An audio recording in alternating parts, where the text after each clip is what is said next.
Okay, so welcome everyone. Thank you for being here for this very important topic, freedom from autoimmune disorders. So I'm your host, Ruben J. Guzman, and I'm a board certified lifestyle medicine professional. I'm really excited about being able to share this very, very important topic because what I've noticed, especially in the last 40 years, hardly anyone 40 years ago had an autoimmune disorder. It was extremely rare, extremely, extremely rare. But these days, we're seeing more and more cases, and it's becoming more prevalent, more rapidly prevalent than ever before. So it's something that we're seeing a lot of, and it's very disconcerting because these are tough to deal with, and people get put on steroids, they get all kinds of aggressive medications, they get all kinds of things that are happening, and it's very difficult. It's very difficult from a medical perspective to actually even deal with this. I I've had several instances of friends who had been diagnosed with multiple sclerosis. I think my first introduction was many years ago, probably, gosh, this has to be probably in the early 90s. The early 90s, it was the mother of one of my swimmers, and she was a teacher, and she had been diagnosed with multiple sclerosis. And I remember I started working with her and helping her to actually improve her diet. And the one thing that really stuck out for me when I remember this is cutting out the dairy. And she started to improve dramatically and eating more fruits and vegetables and getting more actually plant-based foods back then, because I was doing this back then. And it started to show an improvement for her. So she was able to teach, but she also noticed that with stress, she would have relapses and things would become more difficult for her. So it is something that has always been in the back of my mind as something that's very important to address. And I have more to share with you as we go along, but this is a very important topic. And I've been asked by many people over the years to talk about autoimmune disorders. And I have put this in a basket of things that I wanted to address last year. And I've rolled out some new webinars this past year. And then finally, I got around to addressing this issue. And what I did over this last week is I read two books from a colleague of mine that I met back in 2016 at the Nutrition Healthcare Conference. And this was a book by Dr. Brooke Goldner. So if you've never heard of her, you're going to hear about her today. So absolutely phenomenal. So I read that book. Her story is amazing. I read this other book too, Goodbye Autoimmune Disorders. Absolutely fantastic material.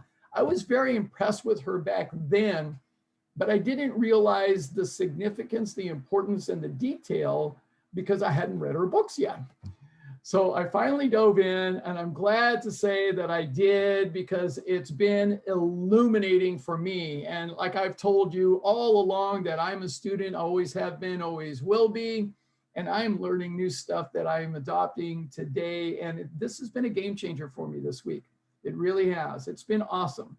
It's been really awesome. So I have great stuff to share. I have worked hours putting this presentation together. It's been a labor of love for me to do this for you because I am clear that today will be an absolute game changer for many of you. In fact, my commitment is that it will be a game changer for all of you.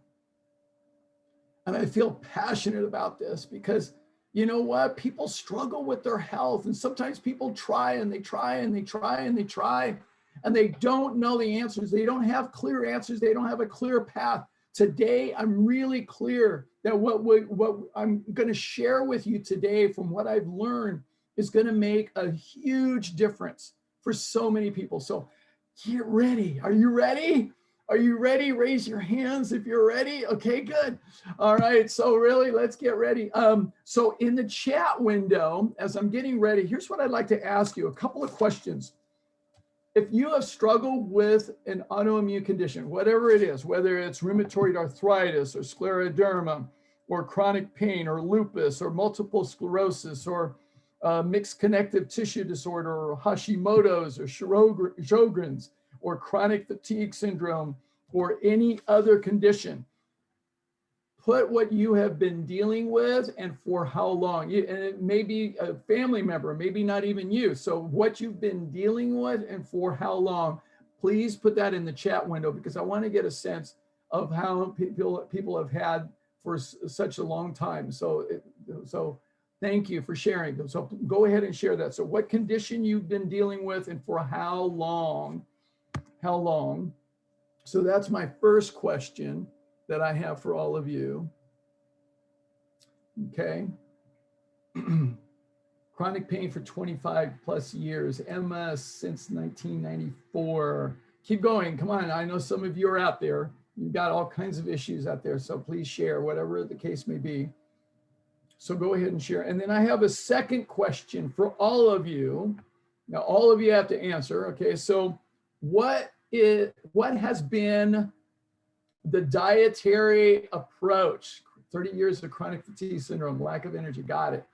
Okay, what has been the dietary approach that you have been using in addressing this? Okay, MS since 1975. Okay, so, all right, so dietary approach. What has been your dietary approach to dealing with this chronic condition? So whole food, plant-based, got it. Whole food, plant-based 6 years and in remission, got it, very good.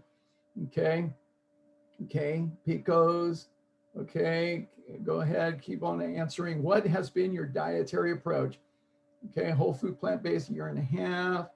Okay, very good. Okay, so I just want to see what kinds of dietary approaches people have been using. Plant-based, Dr. McDougall, got it. I know John well. Okay, MELAS for 9 years. I don't know what that is, but you can expand on the abbreviation. That's interesting. All right, so what has been your dietary approach that you've been using with this chronic condition, whatever it is? Whole food, plant-based, very good. Got it. Okay, so people have been dealing with a chronic condition for quite some time, and you've been using a particular dietary approach. And sometimes people are successful, and sometimes people are not so successful. And sometimes still people have issues and problems. So we're going to look at that. We're going to look at that today. So I'm going to shift over to my PowerPoint because I have lots to share with you today, lots of good information.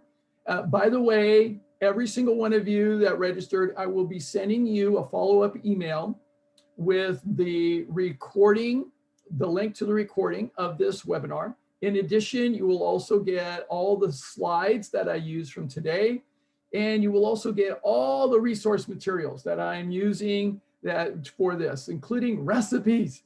Okay, I got lots of recipes. Okay, so I'm gonna give you what you need, all right, to get you going with this. So lots and lots and lots of good information. All right, so let's see, I'm gonna shift over to the PowerPoint now. And if you're just joining us, I asked 2 questions. What has been the condition that you've been dealing with, for how long, and for how long? What's the chronic condition you've been dealing with and for how long?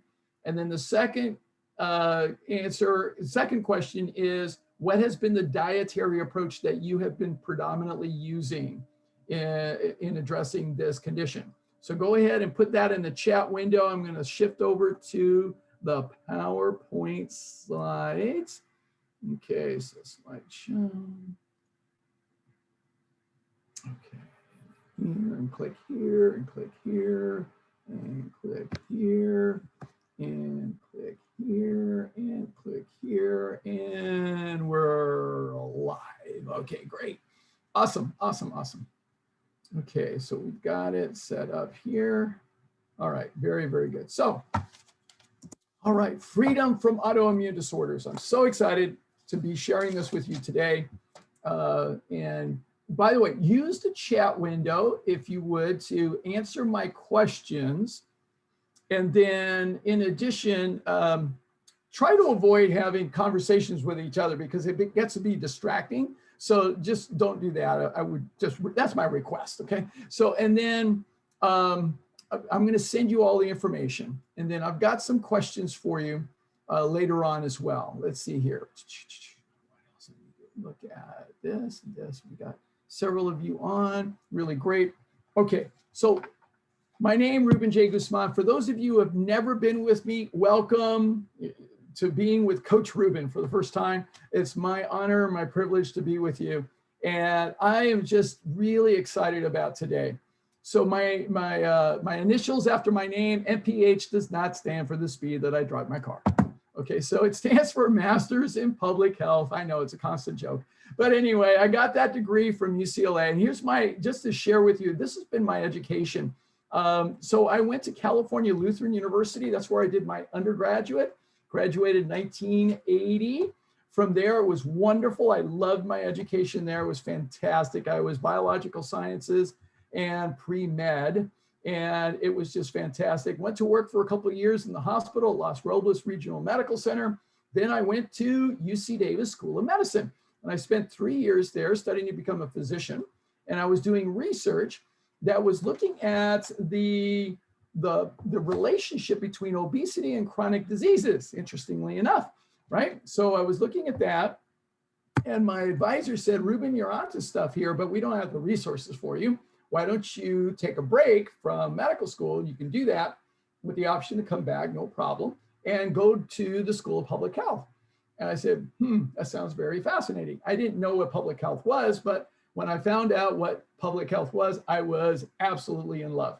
I was enthralled. So I went to UCLA. Yes, go Bruins. And I love UCLA. It was absolutely fabulous. It was my dream school to go there in the beginning anyway. And I got my master's from there in 1988. Then I had an important decision to make. Do I or do I not go back to UC Davis School of Medicine and complete my training to become a physician? And I realized at that point, after completing the whole medical science curriculum, that I was passionate about promoting health and preventing disease, and I was no longer interested in treating disease.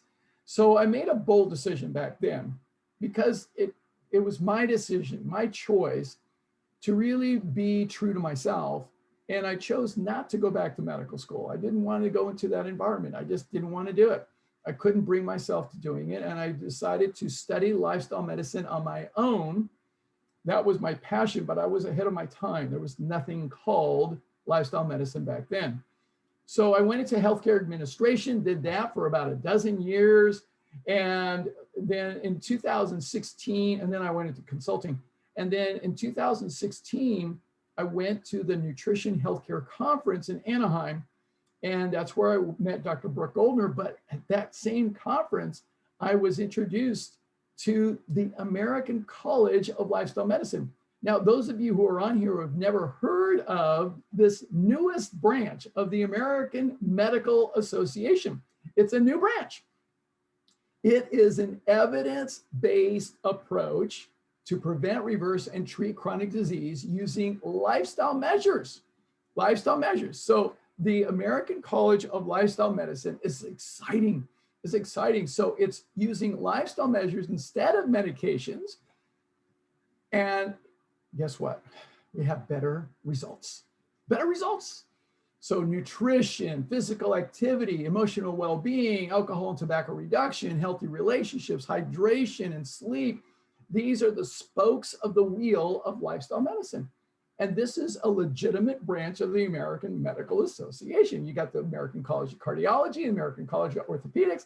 Guess what? Now, American College of Lifestyle Medicine. It's so exciting, so exciting. So in October 2017, went to my first lifestyle medicine conference. When I walked in, I thought I'd gone to heaven. Oh my gosh, it was about 1,200 health professionals from 38 different countries. It was extraordinary. The opening panel was Dr. Dean Ornish, Michael Greger, Dr. Caldwell Esselstyn, and Dr. T. Colin Campbell. That was the first introduction. It was incredible. And it was phenomenal. I mean, so many committed health professionals, all passionate about eliminating chronic disease from the face of the planet, promoting health and preventing disease.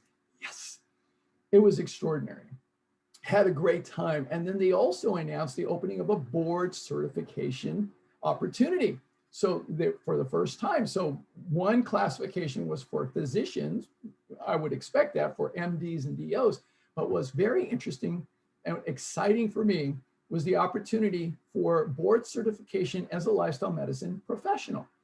That was open to PhDs and those with a master's in a health-related field. That's me. I'm in. Studied for a year, October 2018, went to my second conference in Indianapolis.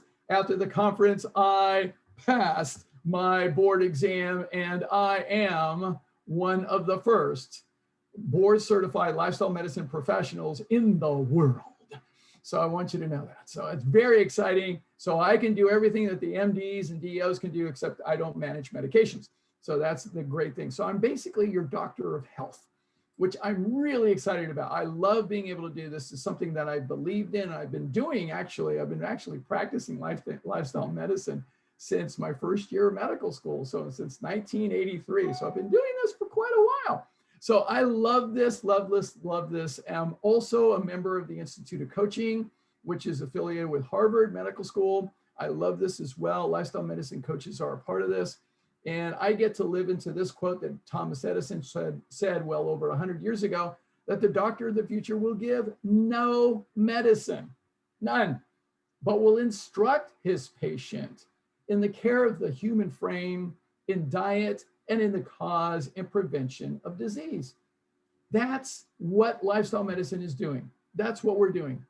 In addition, I want you all to know I have absolutely no conflicts of interest whatsoever. All right. I'm not doing this to sell you anything.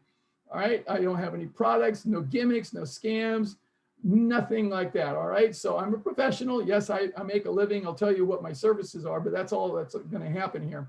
But I'm not selling you anything. That's what I have a commitment as a lifestyle medicine professional to doing that. I'm an educator. I love to educate and teach people. My mission is to eliminate chronic disease from the face of the planet. So I do these webinars and I do live seminars very often for free. Why? Because, I want to make the world a better place. I want the world to be a better place. I've got 4 boys myself, so I want the world to be a better place for them, for their children and their children after that. I mean, I think it's imperative for all of us as adults to be mindful of the legacy we leave behind. Do we leave this world in a better place, in a better condition than how we found it? That to me is critically important. So that's why I do this. That's why I do this. And I love doing this. So I'm very passionate about this. And I want everyone to live a thriving, healthy, and happy life. That's what I'm committed to. I think that Virgil was absolutely correct when he said this well over 2,000 years ago, that the greatest wealth that any of us can have truly is our health. I think that's absolutely true. And I love what the Dalai Lama says, and this is very insightful. When asked what surprised him most about humanity, the Dalai Lama answered, man sacrifices his health in order to make money. Then he sacrifices money to recuperate his health. And then he is so anxious about the future that he does not enjoy the present. The result being that he does not live in the present or the future. He lives as if he is never going to die, and then dies having never really lived.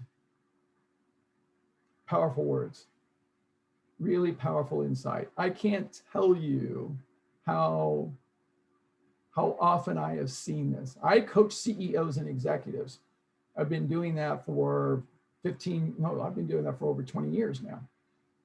And I can't tell you how many times I have worked with them and I've tried to help them to redefine their definition of success and happiness, because they keep chasing dollar bills at the expense of their health and the expense of their life, never really living. So it's really important that we keep this in mind. So here's the framework of what we're going to cover for today. I want to cover several things. I want to talk about the context for health, and it's really important that we understand this as the foundation for addressing autoimmune disorders. really important. And then we'll look at what triggers autoimmune disorders. What triggers it? What gets the whole ball started? And we have more knowledge today than ever before. We really understand this. What causes inflammation? We want to look at that. What are the major causes and contributing factors for inflammation? And then we're going to look at Dr. Goldner's 6 rapid recovery steps. So we're going to go through that process, and it's very, very powerful to go through that. And we want to look at that. And then I'll finish up by talking about how you can have the rest of your life be the best of your life and be successful at making lifestyle changes.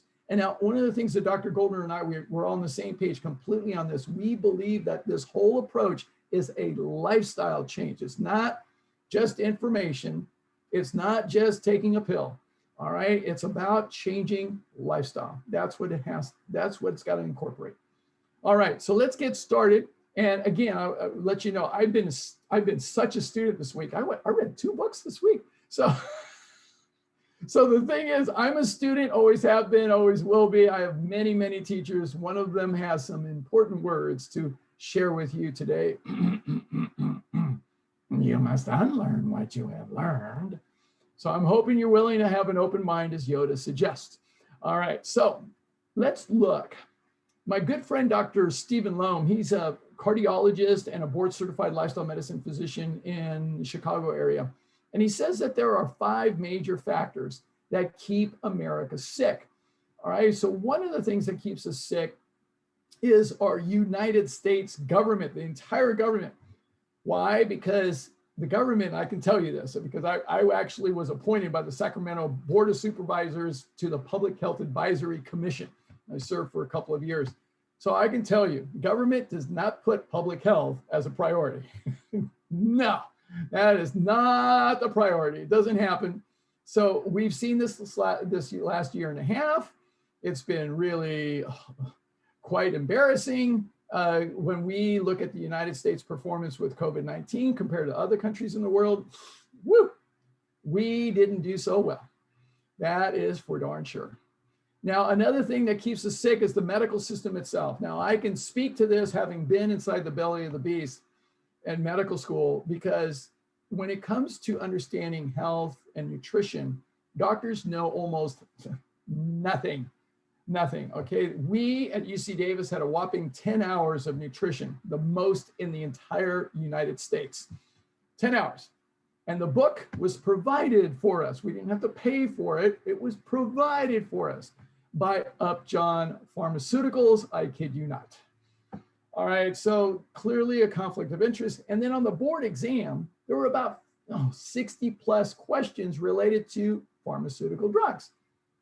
1 question on nutrition, 1, that was it. So another thing that keeps us sick is that when we're in the state of survival, we're stressed, which we have so much of in the United States, especially.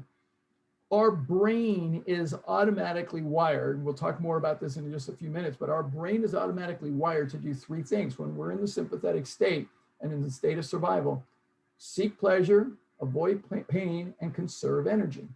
That doesn't help us get healthy. So those are the 3 things that we automatically do. Oh, I forgot. Okay, so, and then another thing that keeps us sick is our family pattern of behaviors. So a lot of people are mistakenly believing that, oh, heart disease runs in my family, I'm doomed to get it. Oh, cancer runs in my family, I'm doomed to get it. Oh, diabetes runs in my family, I'm doomed to get it.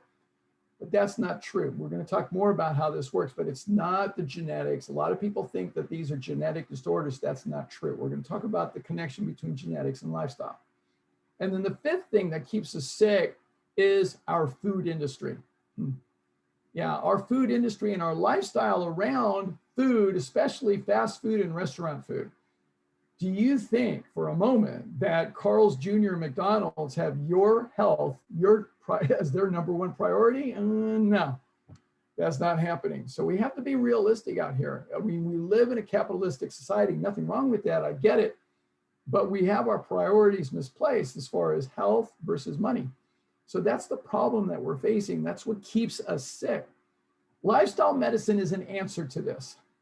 So lifestyle medicine, as Dr. Wayne Dysinger, one of the founders of the American College of Lifestyle Medicine, says, lifestyle medicine is the foundation of healthcare. It really is, because 80% of healthcare today is chronic disease, and 80% of chronic disease is lifestyle. So if the disease is caused by lifestyle, the foundation ought to be a lifestyle treatment. Doesn't that make sense? It makes sense to me. And that's what lifestyle medicine is all about. So our purpose in lifestyle medicine is to empower each and every one of us to build resilience, to get better, to be stronger. All right. This is my friend Nimai Delgado. By the way, he's never had a speck of meat ever in his life. He clearly is an example of protein deficiency, wouldn't you say? All right. So the thing about it, resilience is the capacity to prepare for disruptions, recover from shocks and stresses, and adapt and grow from a disruptive experience. And that's what we're out to do, is build resilience in the body. So let's start by building resilience by understanding the context, the framework for how our health is determined and shaped. And that starts with our central nervous system. So we're going to start with this conversation. All of life, and Dr. Kalitsky said this one day in class, remember that all of life is in one of two states at any given moment.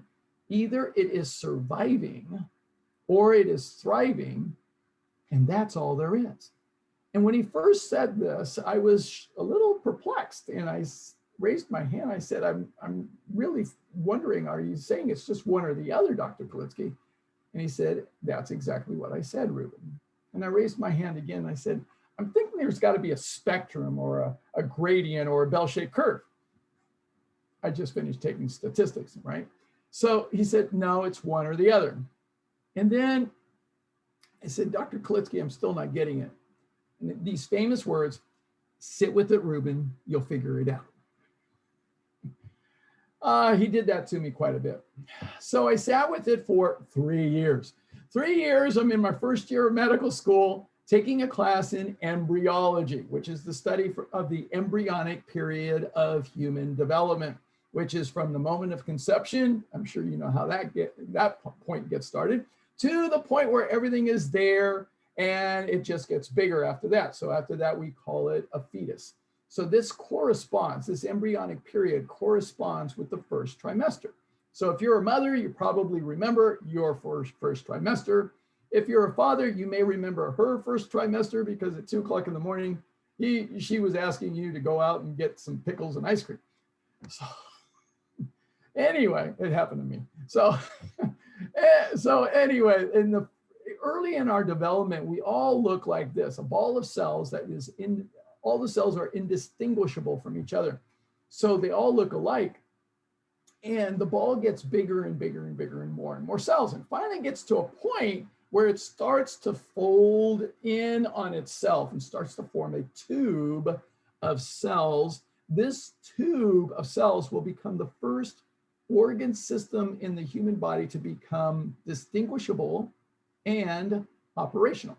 So this tube is referred to as the neural tube.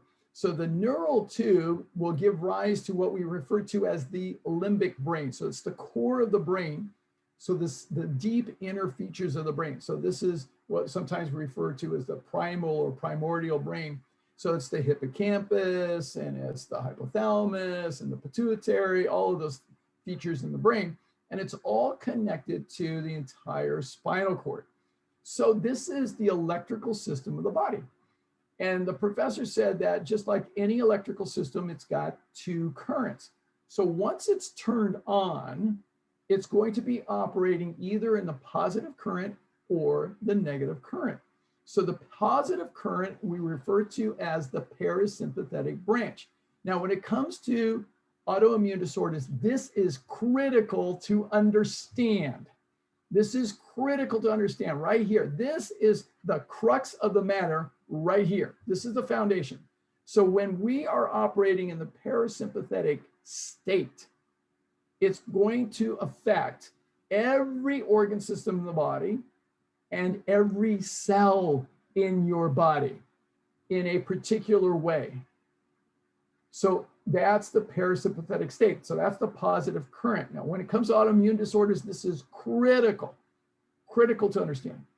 Now, the negative current of the body is the sympathetic branch of the central nervous system. When the sympathetic state is running, it's going to affect every organ system in the body and every cell in the body in the opposite way. These two currents are polar opposite of each other. Polar opposite. Now, what the professor said next got my attention, because he said, once this system is turned on, it's on 24/7. It's always on. It doesn't turn off. It's always on until the day we die. Now, what happens is this. We are operating either in the parasympathetic state, or we're operating in the sympathetic state at any given moment. We can go back and forth between the two, but we don't cross the wires. That would cause a short. So we operate either in the sympathetic state or in the parasympathetic state. I got the or. I got Dr. Kalitsky's or, that we're either surviving in the sympathetic state or we are thriving in the parasympathetic state. And that's all there is. That's all there is. Now, every healthcare professional learns this and then promptly forgets after taking their board exams. So the thing about it is that this is the foundation. And when it comes to understanding autoimmune disorders, we need to have this as the foundation of understanding, because what we have to be able to do is shift from being in the sympathetic state far too much. Because when we're in the sympathetic state, our body's reacting to stress of any kind: physical, emotional, mental, or spiritual stresses. We'll talk more about this in a second, but the thing is, those are the four fundamental human energies. So any type of stress is going to immediately trigger us being in the sympathetic state. Absolutely will. And we're in the state of survival. We're operating in a very primal way. We may recognize fight, flight, freeze, or full, but even a perceived threat is enough to put us in the sympathetic state. Worry, anxiety, apprehension will put us in the sympathetic state immediately. Now, what we see in the literature is clear today that the common thread of all chronic disease, including all of these autoimmune disorders, is being in the state of dis-ease far too much. Far too much. This is the problem. This is the foundation. So the process of lifestyle medicine is to do this, is to empower you to shift your central nervous system state, fundamentally shift the state from sympathetic to being more in the parasympathetic state more of the time. More of the time. Now, I wish I could take you all to Bora Bora and we could have the rest of our lives to spend there.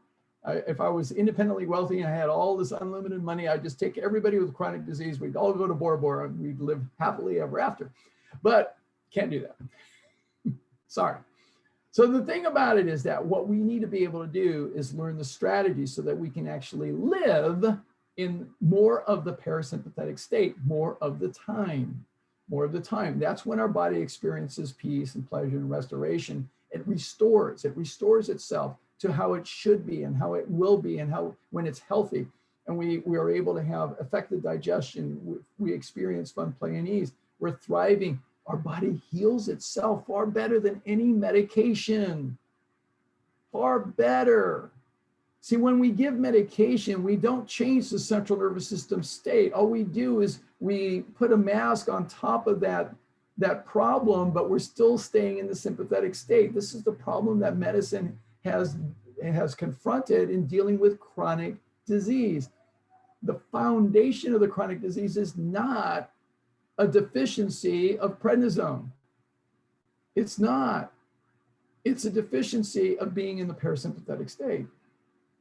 So this is what we have to fundamentally change. And when we do this, we heal far better than any medication, and we start to live life powerfully. And it's a beautiful, beautiful thing. Now, what does it take to shift from being in the sympathetic state too much to being in the parasympathetic more of the time? Many things, because everything affects our central nervous system. In one of my seminars, I talk about that there are 5 elements that influence our central nervous system state that we have total control over. So I'm going to include this in today's discussion. Number 1 is the thoughts that we think. I cannot begin to tell you how important this is, because if we've got stinking thinking, if we have stinking thinking, we are in the sympathetic state automatically, as quick as you can imagine. I mean, it's instantaneous. So if we're critical, cynical, skeptical, and we got all these negative thoughts in our head, then we're in the sympathetic state. So we have to be mindful, and we have to use the power of positive thinking, as Norman Vincent Peale taught me years ago. And that will put us in the parasympathetic state. Consistent with our thoughts are going to be the second, which are the words that we speak. So if we are being critical, skeptical, cynical, if we're complaining, you know who you are. If you are gossiping, you know who you are. Immediate in the sympathetic state. That's immediate. So we have to be mindful of our words. And so we have to be speaking uplifting, encouraging, positive words. And we have to be mindful of our words. So it's really important. And it's not only the words that we speak, it's also the words that we listen to. So Norman Cousins taught me this many, many years ago. And as a result, I stopped watching the news about over 35 years ago. I don't watch the news. Why? Because it's negative. It's horrible. I don't watch horror movies. No. Okay. I really am mindful of what I'm listening to, what I'm hearing. So we have to be mindful of what we listen to. I watch motivational videos almost every morning. I'm reading positive books all the time. So I'm being mindful of the words that I listen to and that I read. Very, very important. I've learned to do that. Number 3 are the actions that we take. Now, here's the deal. If we make a promise to ourselves or to others and we let ourselves off the hook, even for a moment, in that moment, we are in the sympathetic state. We know. Oh, you said you were going to go to the gym on Monday at 6 o'clock in the morning, and 5:30 the alarm went off and you said, yeah, I'm going to go back to bed. Sympathetic state. So it's powerful to be able to live a life of integrity. It really is. That's what's going to keep us in the parasympathetic state. Not necessarily easy, but it really will make a difference in terms of how our central nervous system operates. The 4th factor is the company we keep. And we have more research on this than ever before. It's really fascinating. If we hang around with people with stinking thinking, guess what? We're in the sympathetic state. That's just what's going to happen. So if you're around people who are cynical, skeptical, critical, complaining, gossiping, all that stuff, so you have to deal with it. And what I've had to learn over the years is to occasionally do what's called, it's a very, very important surgical procedure. It's called a peoplectomy. And I actually move people away from being so close to me. Doesn't mean that I stop loving them. No, I love everyone, really, I do. I just move them further afar. All right, I love them from further afar. And I start to build up the people that are closer to me, because I want to be hanging out with people that I admire, that I aspire to be like. Those are the people that I want to be around, like-minded, powerful, positive people. And that makes a powerful difference in our healing. It really does. It's important. And there's a book called Connected. I encourage you to read it if you want to find out more about the research on this. It's fascinating. The 5th is the food that we eat. The food that we eat is something that most people never consider, but it's true, because everything affects us neurologically, even our food. Imagine that. Yeah, are there foods that can actually put us in the sympathetic state? You better believe it. They're not real food. They're just food substances. They're mock food, in my opinion. So the thing is, we're going to talk more about that, because what we want are foods that actually nourish us, empower us, and help us to heal. So we're going to talk a lot more about this today. Really important stuff. In addition, there's 7 areas that I talk about in terms of lifestyle medicine. Hydration, we're going to talk about this. Nutrition, definitely. Physical activity, harmful substance reduction, sleep, emotional well-being and stress management, healthy relationships. All of it is important. All of it, especially when we're dealing with a chronic condition, a chronic autoimmune disorder. So we need to be mindful of all the spokes of the wheel, everything, all these spokes. Think about our life as being like a bicycle wheel, and it's got about all these spokes. So we have to attend to all of it.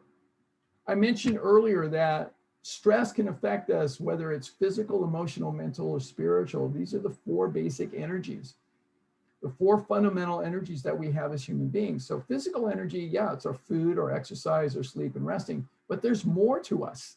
There's more to us. So emotional energy, how we feel, our positive emotions, engagement levels, and being valued. Our mental energy, being able to focus one thing on a time, being able to concentrate, no distractions, being able to achieve clarity and focus on what's most important right now.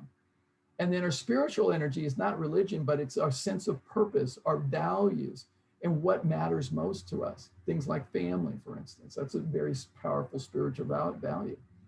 So these things are all very important to us, and we need to have balance in all of these areas. So all of it matters when it comes to addressing autoimmune disorders. All of it does. It all does. And I can't even begin to tell you how many times I have worked with my clients in addressing all 4 of these energies. They all matter. They all matter. So now I want to introduce you to my good friend and colleague, Dr. Brooke Goldner. So here she is. She is amazing, absolutely amazing. And, I'm really clear that, I have been a student of Dr. John McDougall, T. Colin Campbell, Caldwell Esselstyn, Neil Barnard, all the list goes on, right? For quite some time. But there's a new group of professionals and physicians that are really doing incredible work, looking at the research and being able to fine tune it and dealing with some of the most difficult issues. Last week, I presented the work from Dr. Will Bulsiewicz in Fiber Fuel. Fantastic material, incredible research. Brooke Goldner is another one of these. I'm just so thrilled and delighted. She is living proof of having absolutely reversed her lupus. And she had it bad. From the time she was 16, and she was put on chemotherapy for 2 years. She had a horrible situation, not a mild case. No, it was serious.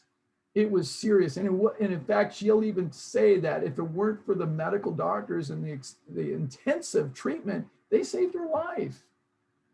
They saved her life, but it was going beyond that and being able to do the research and being able to learn more about it. And then meeting her then to be husband, that absolutely started to change her life by introducing her to a new way of eating.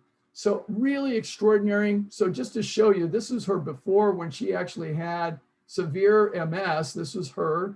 And so she was overweight. She had all kinds of pain issues. And then this is her afterwards. All right. And this is her after having the 2 children that they told her that she couldn't have. And her husband, Thomas Tadlock, who is phenomenal. He was a trainer for the celebrities down in Hollywood as well. Phenomenal story, absolutely amazing. In fact, if you read the book, Goodbye Lupus, it's so wonderful because it's also a great love story. It's also a great love story. So you got to read it. It's really great. She went on to write 2 more books, Green Smoothie Recipes to Kickstart Our Health and Healing, and also this book, Goodbye Autoimmune Disease. Absolutely phenomenal material. So let's start by looking at some of the things that she talks about. So what triggers all of these autoimmune diseases? So rheumatoid arthritis, scleroderma, chronic pain, lupus, multiple sclerosis, connective disorder, tissue disorder, Hashimoto, Sjogren's, chronic fatigue, and there's a whole bunch more. I got a whole list. All right, so what's the common thread? What's the common thread? So we want to look at that. So one thing we already talked about is the central nervous system. Now, a lot of people think that it's genetics that's causing this, but that's not the case.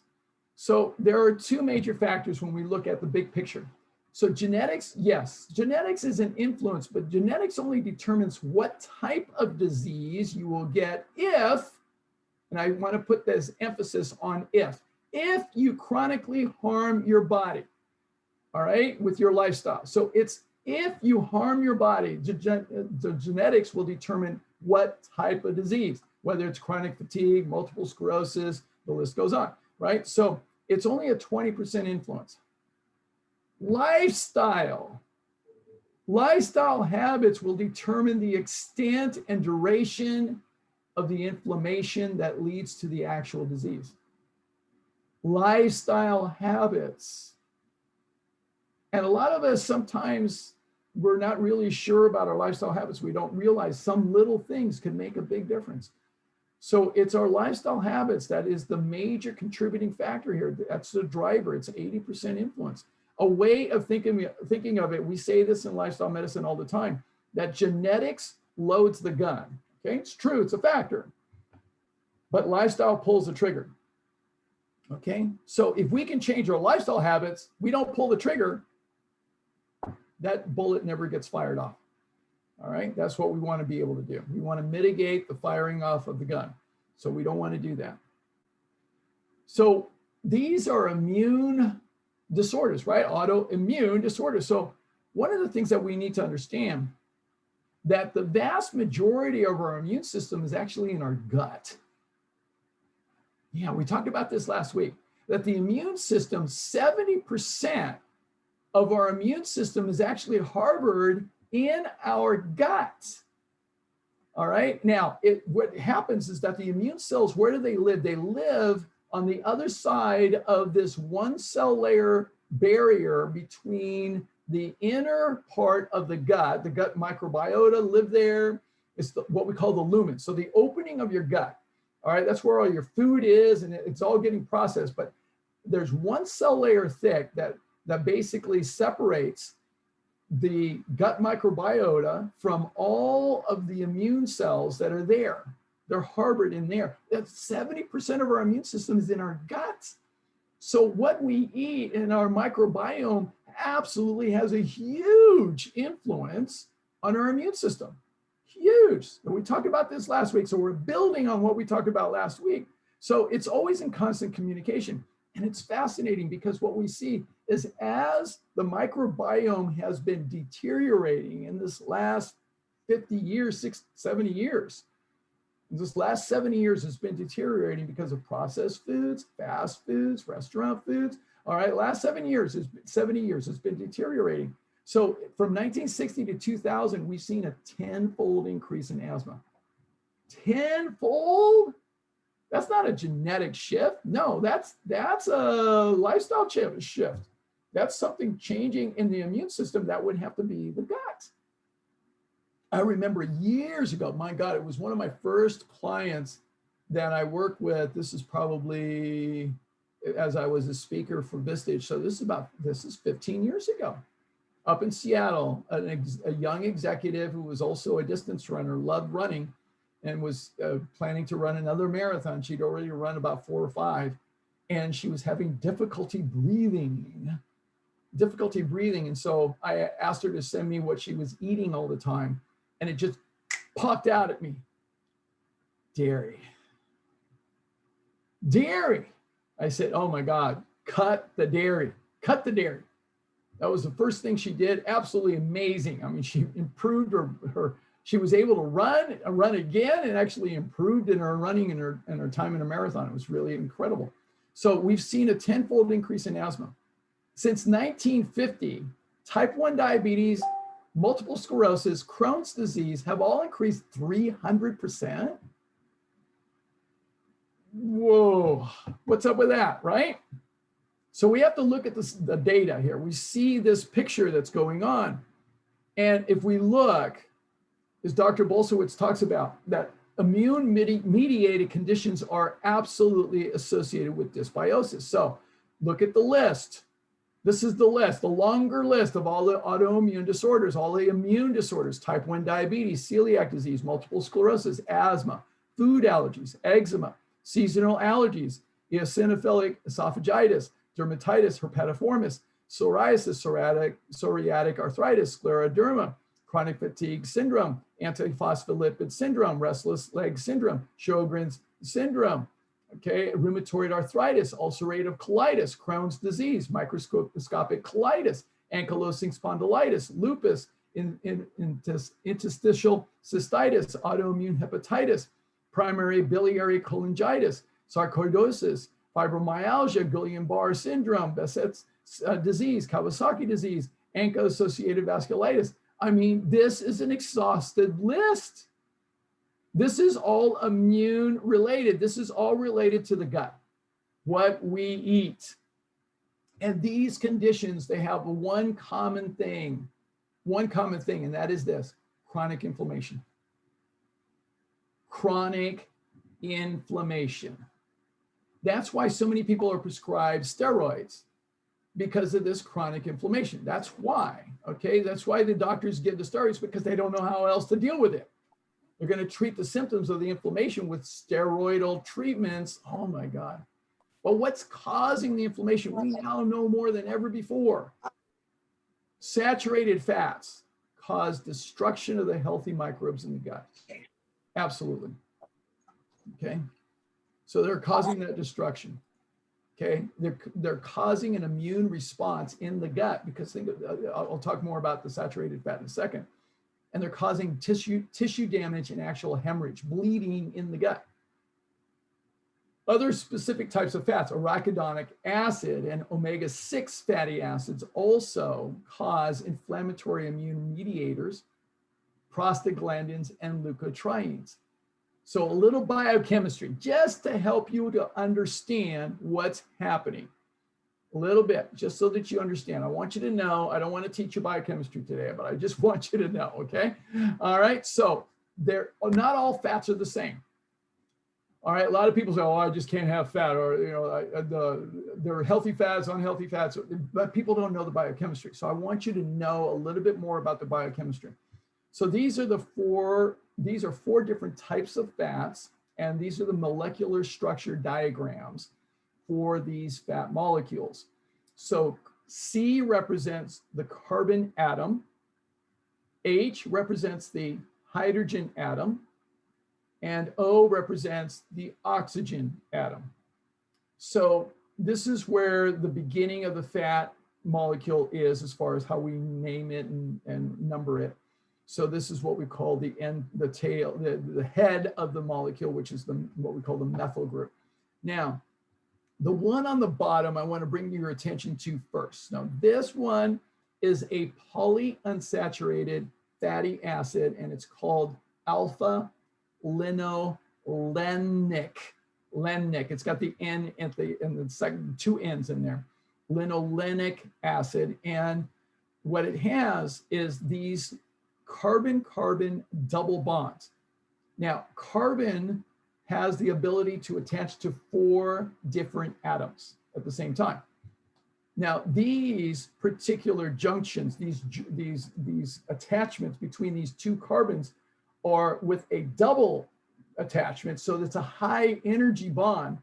And so it has the capacity with our enzymes to be broken open and then modified and changed into new kinds of molecules, including short chain fatty acids, all kinds of things. We can use this molecule because it's got 3 of these carbon-carbon double bonds. So we have the enzymes to break this up and then convert it into things that are actually good for us.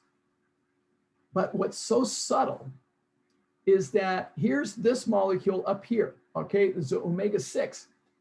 Now, and by the way, it's omega-3 because the 3rd carbon is the first one with a double bond. This one, the first carbon with the double bond, is the 6th carbon, so that's why we call it an omega-6. Now, it only has 2 carbon-carbon double bonds. Now, both of these molecules are basically affected by the same enzymes, But this one produces inflammatory products. This one is producing anti-inflammatory products. Subtle, but very powerful to understand. Now, this one up here is a monounsaturated fat. This stuff's bad. It's just bad, okay? So it's only got one carbon-carbon double bond. It's not much that our body can do with it. This one is even worse, all right? This is a saturated fat, all right? Completely saturated. All the carbons are saturated with hydrogen. Can't do a darn thing with it except roll it up and manufacture more cholesterol, which we don't need. So saturated fat is really nasty. It's very, very nasty. Saturated fat has the same chemical properties as these altered saturated fats. Did you know that these are modified saturated fats? Did you know that? They are modified saturated fats. Plastic, motor oil, diesel, and gasoline. They all come from crude oil that comes from dead dinosaurs. Yep, this is dead. It's just dead.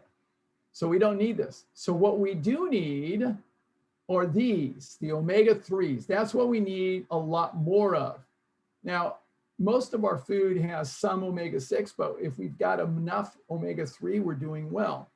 So what we need to be able to do, now here's the pathway just to show you this. Again, I don't want to teach you biochemistry today, but linoleic acid, La, gets converted into arachidonic acid, AA, and then it produces these pro-inflammatory compounds, all right, including prostaglandins, leukotrienes, thromboxanes, and ecdysoids.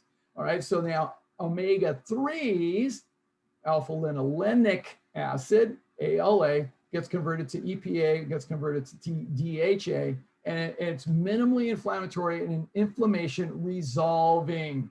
It resolves the inflammation. It helps us to heal. So we need more of the omega-3. Now, here's what's very fascinating, is that we didn't realize how much these fats affect us. We didn't realize it. We thought, oh, if you eat the fat, it just sloughs right on through, or maybe we absorb some and it goes right to the fat cells and they get bigger. We didn't realize the impact of fat in the diet until 2014. No, 2004, excuse me, 2004. So this is a number of years ago. All right, 2004 at Yale University, they were doing research on diabetics, and they were able to trace all the compounds and molecules going in and out of the cell in a live state without having to kill the cells. So what they discovered was this. It was fascinating to see this, okay, that fat actually gets inside the cells. And these are muscle cells. This is just a schematic diagram. But what the scientists were shocked by was this, that they saw all this, what we call intramyocellular lipid. So all this fat gets inside the cells. And this is so shocking. Why? Because a healthy cell is about 90% water. But in these diabetics, we started seeing that all this fat was getting in and it was forming an oil slick inside the cell. Because oil and water don't mix. Oil and water don't mix, so it forms an oil slick, and it forms an oil slick underneath the insulin receptors, underneath the glucose channels. It basically completely suffocates the cell from the inside of the cell. Now, this is the same mechanism that's happening in Hashimoto's, multiple sclerosis, in chronic fatigue, all those autoimmune conditions. That's what's happening. We call it autoimmune, but that's not really the problem. The problem is that we've got the cells that are suffocating and now they're dying. And now what happens is that the immune system is looking at, okay, these things have to be purged. Because the immune system is supposed to purge anything that is not working properly. So that's one of the things that can happen. That's the mechanism. Now, this is the same mechanism that happens everywhere in the body, especially in our blood vessels. We've got these very, very delicate cells. called endothelial cells. In fact, you got them right here in your mouth. Go ahead, put your tongue up against your cheek. Go ahead. Yeah. Nice and smooth, right? Yeah, very nice, very nice. Yep. Now, you've bitten your cheek before, I'm sure, right? And then a minute later, you did it again. Like, what's up with that? So the thing is, you've bitten your cheek, and then when you bit your cheek, afterwards you're going, I don't want to do that again. It was really tender, right? So the thing is, when you felt that, your tongue was feeling an area that was inflamed. It was rough, it was engorged, it was tender. You could feel that inflammation. That's inflammation. When you bite your cheek, that's exactly what inflammation is. It's been abused, and now it is reacting. Now you can feel that in your cheek. You can't feel it in your blood vessels. You can't feel it in your cells, a lot of your cells, because there's no nerve endings there. Some of them do have nerve endings. You do feel those things, but not all of them. So that's the same process of inflammation. That's the same process that happens in heart disease. All right, so what happens is that the endothelial cells start to get these fat pockets in there, and they start having problems. So they start having inflammation because of the diet having way too much fat. And now you get these pockets of inflammation, and then it starts to tear and rupture, starts to pull away, and eventually you get a clot that leads to a heart attack. Now that's a heart attack, but it happens everywhere in the body. Even in these chronic conditions, you start having dysfunctional cells because the fat gets infiltrated into the cell, and now the cell's got this oil slick. Imagine trying to swim across a lake that is completely polluted with oil. That's not a pleasant experience, is it? That's what our body's trying to do, is trying to deal with all of this oil that's inside the body. So the major culprits when it comes to causing inflammation in our diet are going to be all oils. I don't care what kind. All oils. I don't care. Any of it. All of it is oil. All of it is grease. All of it gets into the cell. All of it causes oil slicks. It suffocates your cells from the inside. Really egregious are going to be the foods that are fried in oil. Oh my God. I think these are called hush puppies. And then you got, fried fish, and you got your French fries. I mean, that stuff is nasty to your cells. It's just concentrated fat. All we do is we take this food, right? We take good food perhaps, and we coat it in something and drop it into a jacuzzi of fat. That's all we do. Now, the science on oil, by the way, absolutely nasty effects. Absolutely nasty effects. Okay, so look. The artery endothelial function goes down. Flow-mediated vasodilation, the ability of the arteries to expand and contract, goes down. Triglycerides goes up, very indicative of fat in the diet. Decreased oxygen transfer, so you can't breathe, you can't do much, so your energy goes down. A sympathetic response is going to have a whole cascade everywhere in your body. Increases inflammation. Okay, it increases inflammation. And then increases cholesterol, contributing to the plaque to cover up the inflammation. So oils don't have anything good. They really don't. I don't care. The research says, oh, olive oil is good for this, or coconut oil is good for this. No, it's not. Okay. I mean, look, you could eat dirt to get your calcium. You could. All right. Doesn't mean it's very good for you. All right. So there's research studies that show all different kinds of things. So you got to get straight about this.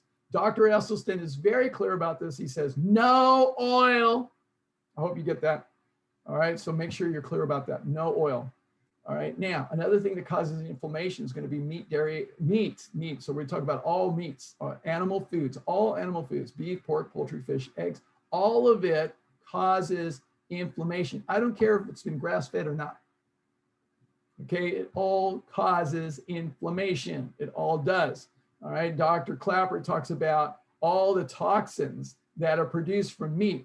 Okay, here's a whole laundry list. Oxidized cholesterol, reactive aldehydes, new 5-GC, endotoxins, trimethylamine oxide. I'll talk more about that in a minute.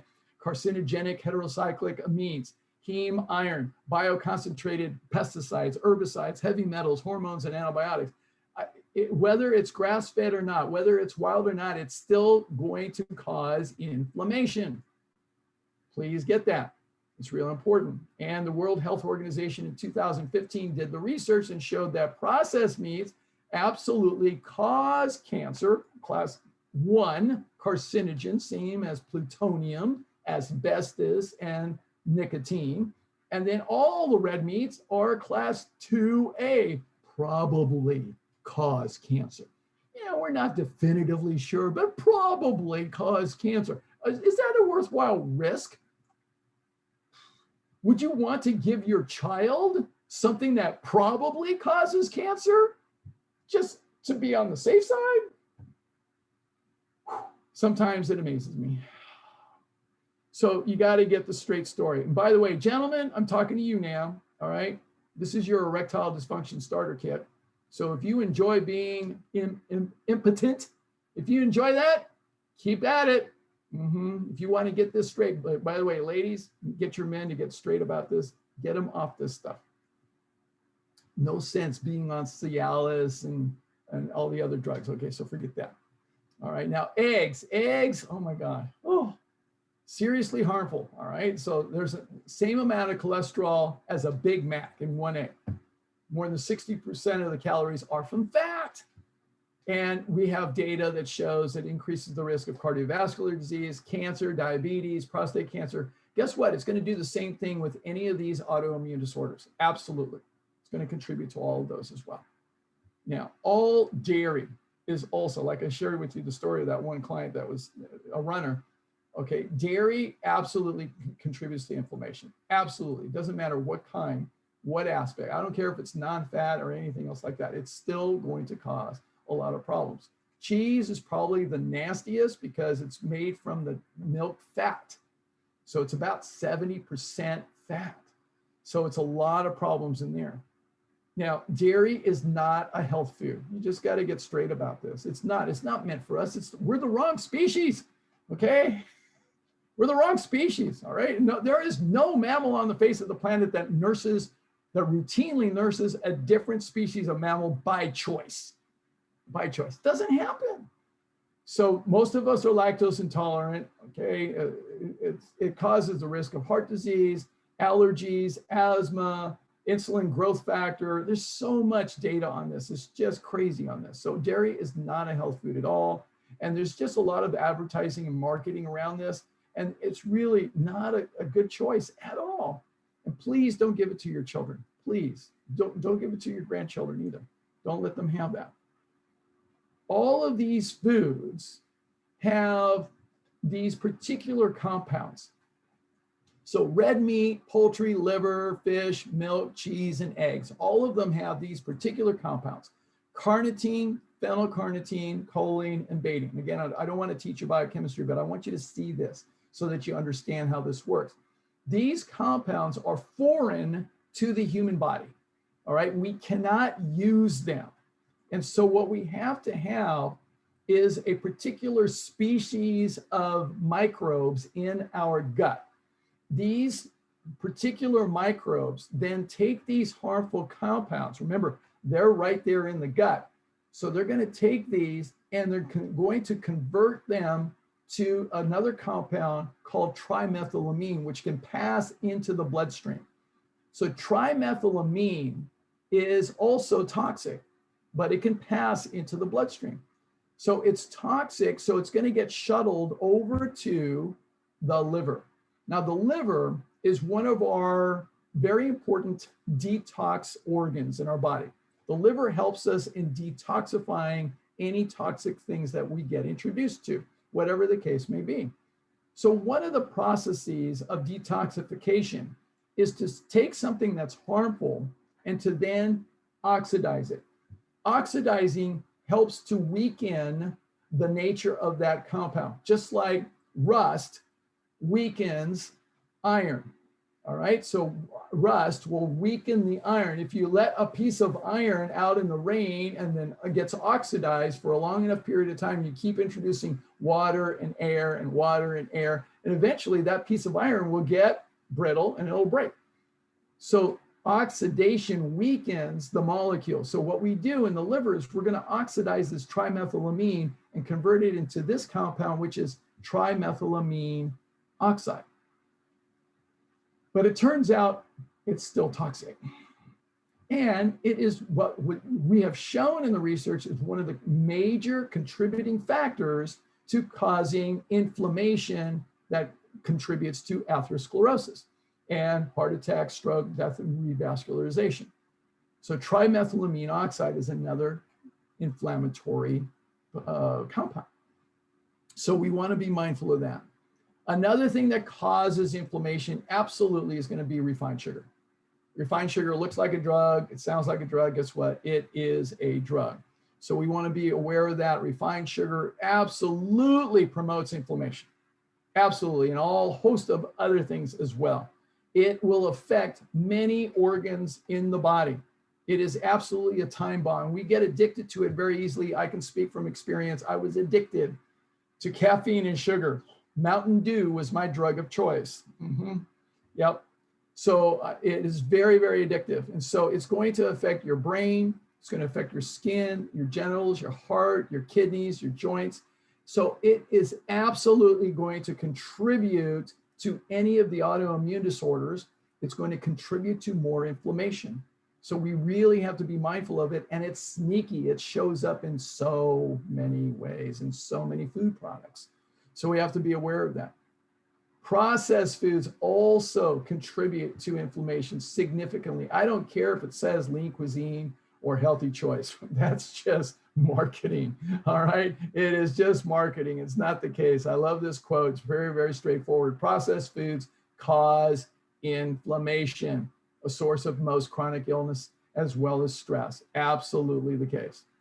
Another thing that's going to cause serious problems for us when it comes to inflammation is going to be alcohol. I've seen people who have a chronic autoimmune disorder and they're going out there on Friday and Saturday night and they're drinking alcohol. And I'm thinking, what are you thinking? What are you doing? I see them on Facebook and I'm thinking, oh my God, why are you doing that to yourself? You're destroying your body's immune system right there. I mean, alcohol contributes to high blood pressure, stroke, heart disease. Absolutely. It also contributes to cancer. All right. So this is a letter from the American Medical Association to the Dietary Guidelines Committee. And so alcohol, there is no safe threshold for alcohol and cancer risk.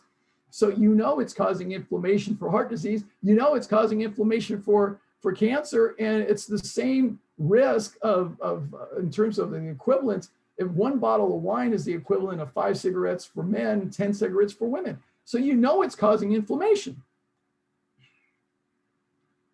You might as well smoke. I mean, smoking is absolutely toxic, causes inflammation. We know that. And if you know somebody who smokes, they need to get this book because it's fabulous. It really makes a difference.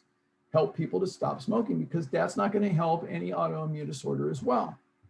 Caffeine does not help either, my friends. All right. I just want to make this very, very straight. Caffeine is a drug. Caffeine is a drug, it's an alkaloid, and it's the kissing cousin of nicotine, all right? It's the kissing cousin of nicotine. The molecular structure of caffeine is very similar to that of caffeine. Caffeine and nicotine, kissing cousins. Now, we're already seeing this. Consumption of energy drinks leads to significant increased risk of arrhythmias because of inflammation, and up to a 500% increased risk of stroke. Come on now. Okay, it can't possibly be good for an autoimmune disorder, right? So it cannot. So there are also other factors contributing to inflammation. This is looking at lifestyle medicine. So physical, emotional, mental, spiritual stress, inadequate hydration, poor sleep, a sedentary lifestyle, stressful relationships, alcohol, tobacco, and caffeine. All right, so all of these contribute to inflammation. All right, so now that you're thoroughly depressed, okay, what I want to do now is start to turn the corner and start to look at what is it that we can do. Well, one of the things that's really powerful to get when it comes to our dietary approach, we want to look at something that's very interesting. So what we see in the research is this. The omega-3s, which are anti-inflammatory, we have far too few of them in our diet, all right? The ratio that we have typically is about 1 to 20 omega-3s to omega-6s. That's not healthy. So we should be eating or at least a ratio of 1 to 2. And Dr. Goldner suggests that to heal from an autoimmune disorder, we need to strive for a ratio, an omega-3 to omega-6 ratio that is closer to 1 to 1, if not more. Okay, more omega-3s. Like, bring it on. Bring it on. We need to flood our body with more omega-3s. That's what we need to be able to do. So instead of looking at this problem from the standpoint of what's wrong, what we want to do, and what Dr. Goldner's approach is really brilliant about, is approaching the problem from a perspective of what's missing. What's missing? A lot of us, see, the medical community has been operating from a mindset of viewing your symptoms as what's wrong, and then prescribing a medication to be able to treat what's wrong. Oh, you've got this symptom. Oh, let's give you this medication. But it's never done. I mean, the training in medical school was never to look at what's missing. What's missing that would actually make a profound difference in the quality of life, a profound difference in reversing the disease, a profound difference in actually making a difference for everything.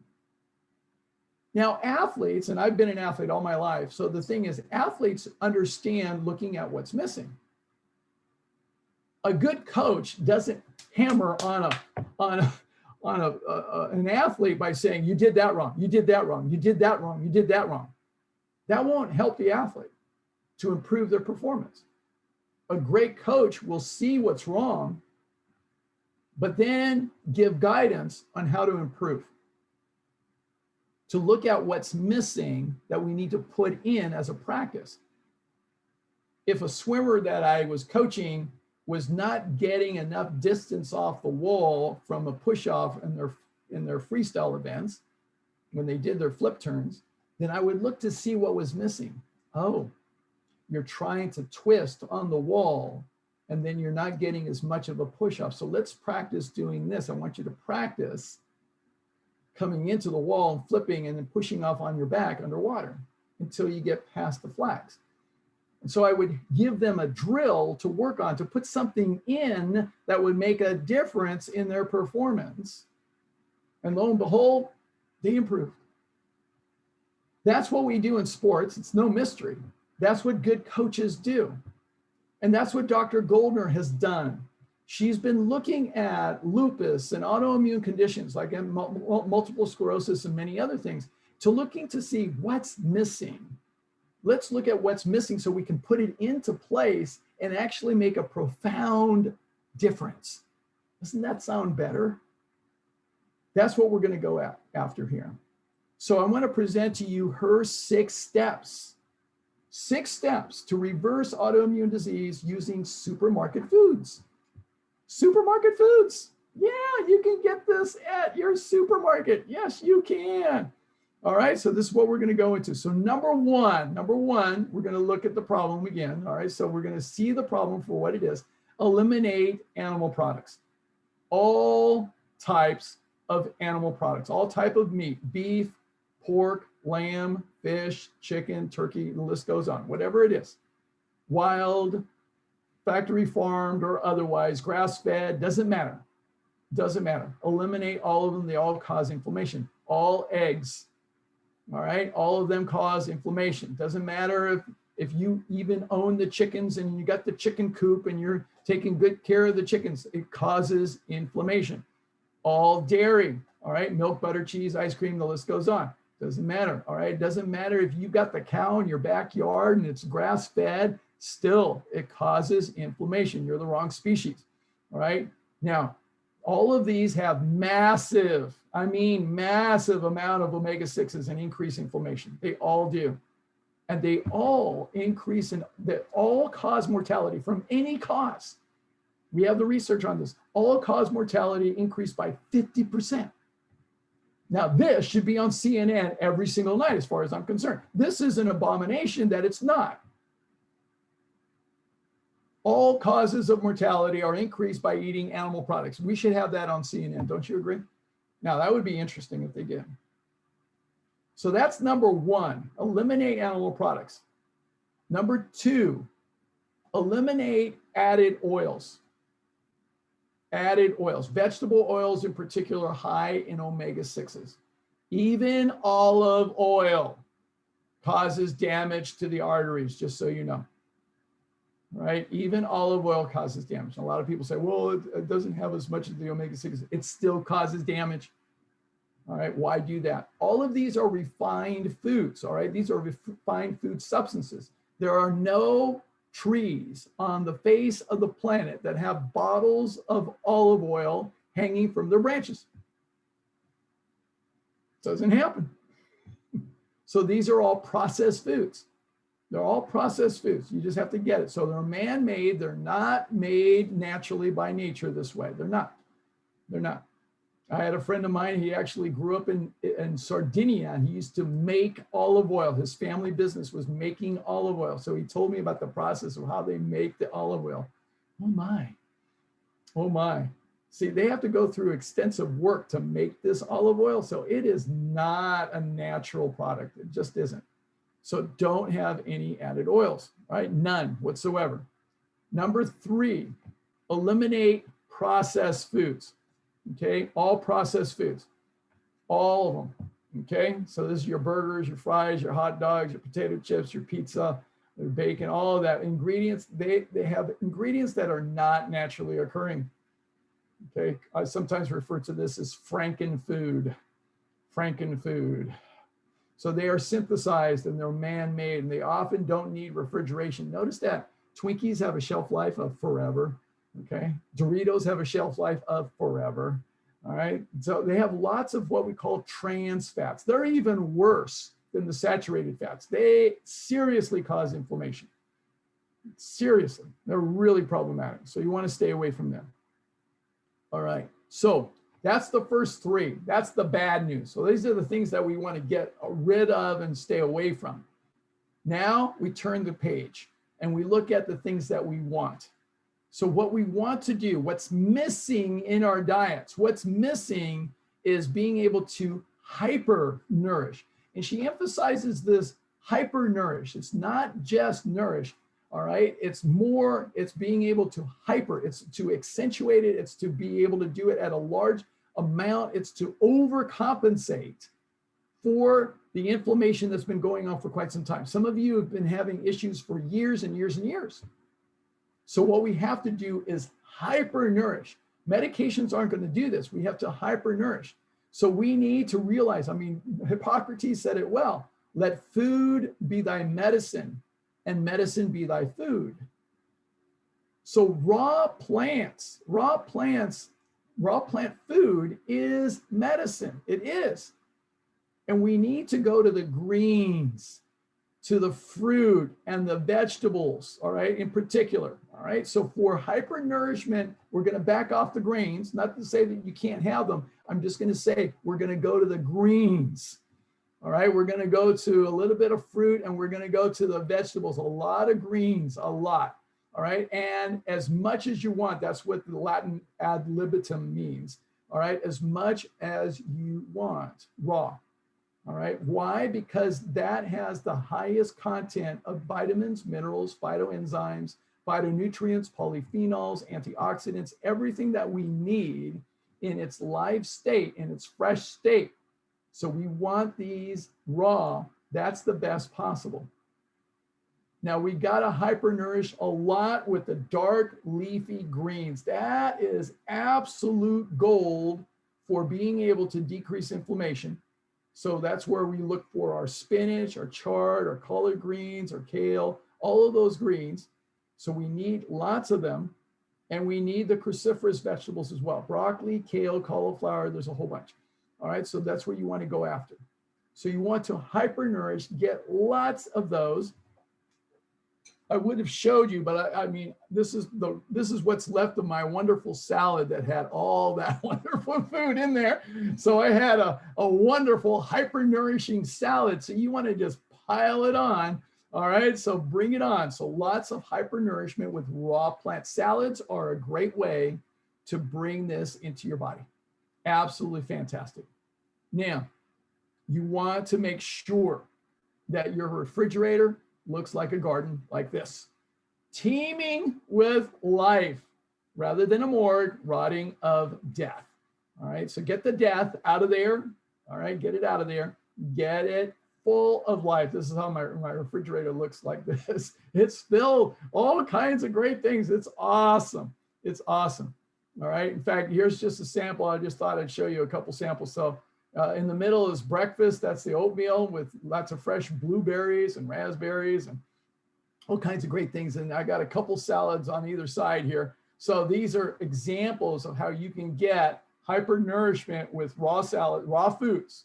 All right, raw foods, plenty of salads, big salads. I got these. This is a big bowl. All right, I have a big bowl of this. This is huge. I fill this up. All right, so I have at least one of those a day. All right, it's filled with lots of raw vegetables, greens, fruit. Okay, it's all good stuff. Okay, number 5, step number 5 is to consume, let me go back again. It's to consume omega-3s daily. We want to get, this is our medication. Omega-3 fatty acids is our medication. This is what's going to help our body to heal itself. We need to get large doses of high potency omega-3 foods. Your best bet, bang for the dollar for just being able to get omega-3s, we need everything, all right? But just to get the omega-3s, it's going to be flax and chia seeds. Flax and chia seeds are amazing. They're amazing. A half a cup per day is what Dr. Goldner recommends. And I did the math on this. A half a cup of flax and chia seeds will give you 20,000 milligrams of omega-3 fatty acids. Nothing else comes close. This is incredible. It's incredible. When I did the math, I go, oh my God, no wonder. Wow. No wonder. It was so illuminating for me this week when I did this and I actually did the math on this and I go, wow, there's nothing else that comes close. I mean, if I had 4 cups of spinach, I'd only get maybe 400 to 500 milligrams of omega-3. Nothing else comes close, my friends, all right? You got to get the flax and chia seeds into your body in a half a cup of it a day, all right? That's what you want to be able to get. Now, your leafy greens are also very important. So the spinach, kale, chard, beet greens are great. Cruciferous vegetables, kale, broccoli, cauliflower, bok choy. Even some special fruits like jackfruit, papaya, and mango are very high in omega-3s. But your biggest bang for your dollar is going to be your flax and chia seeds. So you want to be able to get that. So how do we do that? We're going to actually create a smoothie. So here's some of the specifics on chia. I want to give you some of the specifics on chia and flax seeds. So chia has a 3-to-1 ratio of omega-3 to omega-6. Very, very good. But it does not need to be ground up. The beautiful thing about it, it's that you can just take it straight into your smoothies. It's perfectly fine. It doesn't need to be ground up. 1 ounce of chia seeds contains 5,064 milligrams of omega-3. 1 ounce. That's not a whole lot of chia seeds. That's an amazing amount of omega-3 though. Now, flax is even better as far as the ratio. It's a 4-to-1 ratio of omega-3 to omega-6, but it needs to be ground up in order to make the fatty acids available. Buying ground flaxseed is something that I'm not going to do anymore because once it's been ground, it's now exposed to the air and it's going to start to oxidize, which is going to diminish its biology and its effectiveness. Okay, so it's going to expose it to the air, it gets it oxidized, so it's no longer as effective. So flax seeds, if you're going to use flax seeds, you want to be able to use it in a blender that can actually break them open while it's in water. So a Vitamix is absolutely the best. So I've got a Vitamix, absolutely a great investment, wonderful.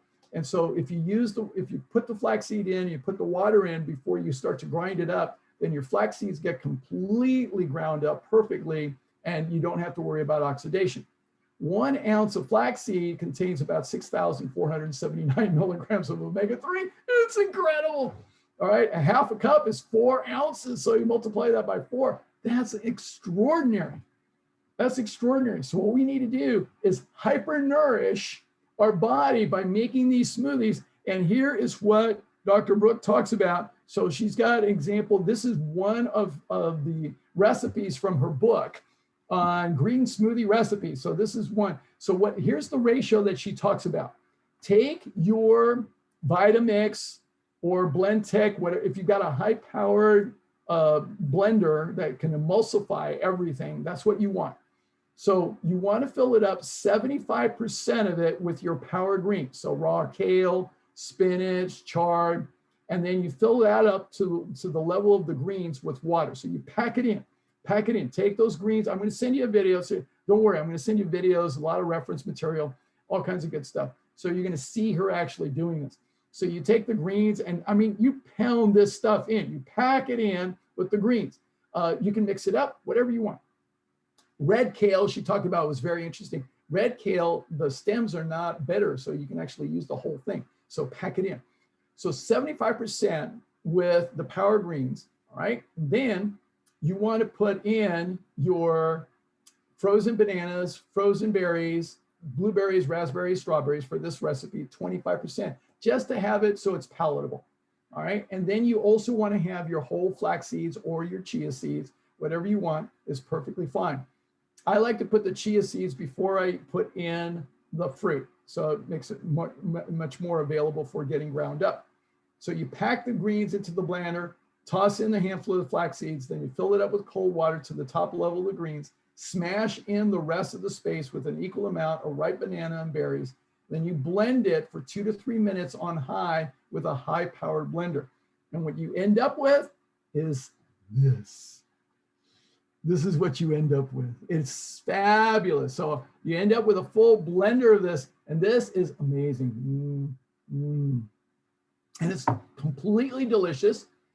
It tastes great, and it's wonderful, and it's so nourishing. You're going to end up with energy. You're going to end up with vitality. You're going to end up with so much going on with you. It's going to be fabulous. You're going to love it, love it, love it. It's going to be great. So that's step number 5. All right, step number 5, and you're saying, wow, so what's next? Step number 6. Step number 6 is water, water, water. Water, water, water. Okay, here's the deal. Water is absolutely essential for everything going on in your body and for healing, because your body is mostly water. It's 70% water. Your cells are about 90% water. So we need to be able to get a lot of water in.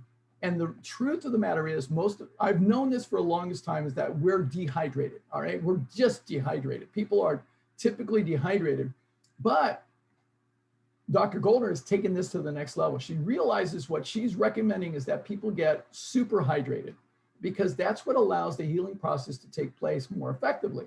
So she recommends a minimum of a ½ ounce per pound of body weight per day. So, and up to a gallon of water, 128 ounces. So that's your ceiling, is 128 ounces. If you weigh 150 pounds, that means you're getting a minimum of 75 ounces to a maximum of 128 ounces a day. If you're 200 pounds, then you got to get 100 ounces of water up to 128 ounces per day. All right, so 96 ounces is 3 liters of water. All right, 3 liters of water. So you need to kind of benchmark yourself. You really need to get the water in. So the optimal benefits that she's been seeing and doing this for over 15 years now is that people who get 128 ounces of water a day have absolutely the best optimal benefits. So that's what you're striving for. Now, you may not be able to get there all at once, and please don't try, okay? So you have to build up to it, and you have to, now, and here's the other thing I recommend is that you practice drinking more water in the morning. So here are my tips to help you get started. If you haven't been doing this, you want to get started with this. So The best thing to do is drink 2 full 8-ounce glasses of water first thing in the morning. You can drink more. If you can handle more, go for it. It's really great. So you want to get a large amount of water first thing in the morning. So that's really great. Some people get 40, 45, 50 ounces first thing in the morning. Fantastic. That's a great way to start off the day. That's going to hydrate your brain. Your body's going to start to function better. You're going to discover if you've been addicted to caffeine and coffee and trying to get yourself up that way, you're going to find that your brain is functioning so much better. You don't need the caffeine at all. At all. You don't need it. Now, a good way to kind of set up the structure for the rest of the day is to drink a glass of water before and after each meal. So if you have 3 more meals during the course of the day, that's going to give you a lot more water. So it's going to be 16 ounces each time. And then drink 2 glasses before you work out, physical activity, and 2 glasses after you work out. That's going to get you to 96. If you have your smoothie, that's going to add enough water to probably build up close to that 128 ounces of water that you want for the whole course of the day. So that's a framework to help you get to that 128 ounces. So don't do it all at once. Gradually work your way up to it, but you want to get a seriously higher amount of water in your system. So really more important to do that. Very, very important to do that. So when we look at these 6 steps, it's very exciting. And what Dr. Goldner talks about is that there is a spectrum of diets that are available out to us in response and in relationship to inflammation. What we see is this, that there are some diets that are pro-inflammatory and pro-illness, all right? They cause inflammation and they cause illness. So the standard American diet, SAD for short, the meat-based diets, so the keto diets and the paleo diets that are meat-based, those absolutely contribute to inflammation. Now, there's been a popular amount of hype about the autoimmune protocol, all right? A lot of people get started on this, their doctors start them on this. It's less inflammatory because there's no dairy in it and no processed foods, but they still advocate a better quality of meat. They're saying get grass-fed meat, but that's still causing inflammation, all right? So it's not anti-inflammatory, not even by a long shot. Something that is deceptively inflammatory, one of the things that I realized is that there are a lot of people that say they choose to be vegan, but they're still eating a lot of processed foods. Well, those processed foods can be very inflammatory. So there's a lot of things that they could be doing that they say they're vegan, they're trying to do it for the animals and the environment, but they don't realize for their health, it could actually be contributing to an autoimmune disorder. So you want to make sure that you really recognize that. So the processed foods could actually cause inflammation. Now, a lot of people have actually shifted all the way over to a whole food plant-based diet, which is really great. There's no processed food, but it's not necessarily an anti-inflammatory and healing diet. It's not necessarily that, because it may not have sufficient omega-3s to help in the healing process that our body actually needs. So what we need is what Dr. Goldner is actually set up for us, and that is an anti-inflammatory, and that is following her hyper-nourishing protocol, which is specifically and strategically high in omega-3s.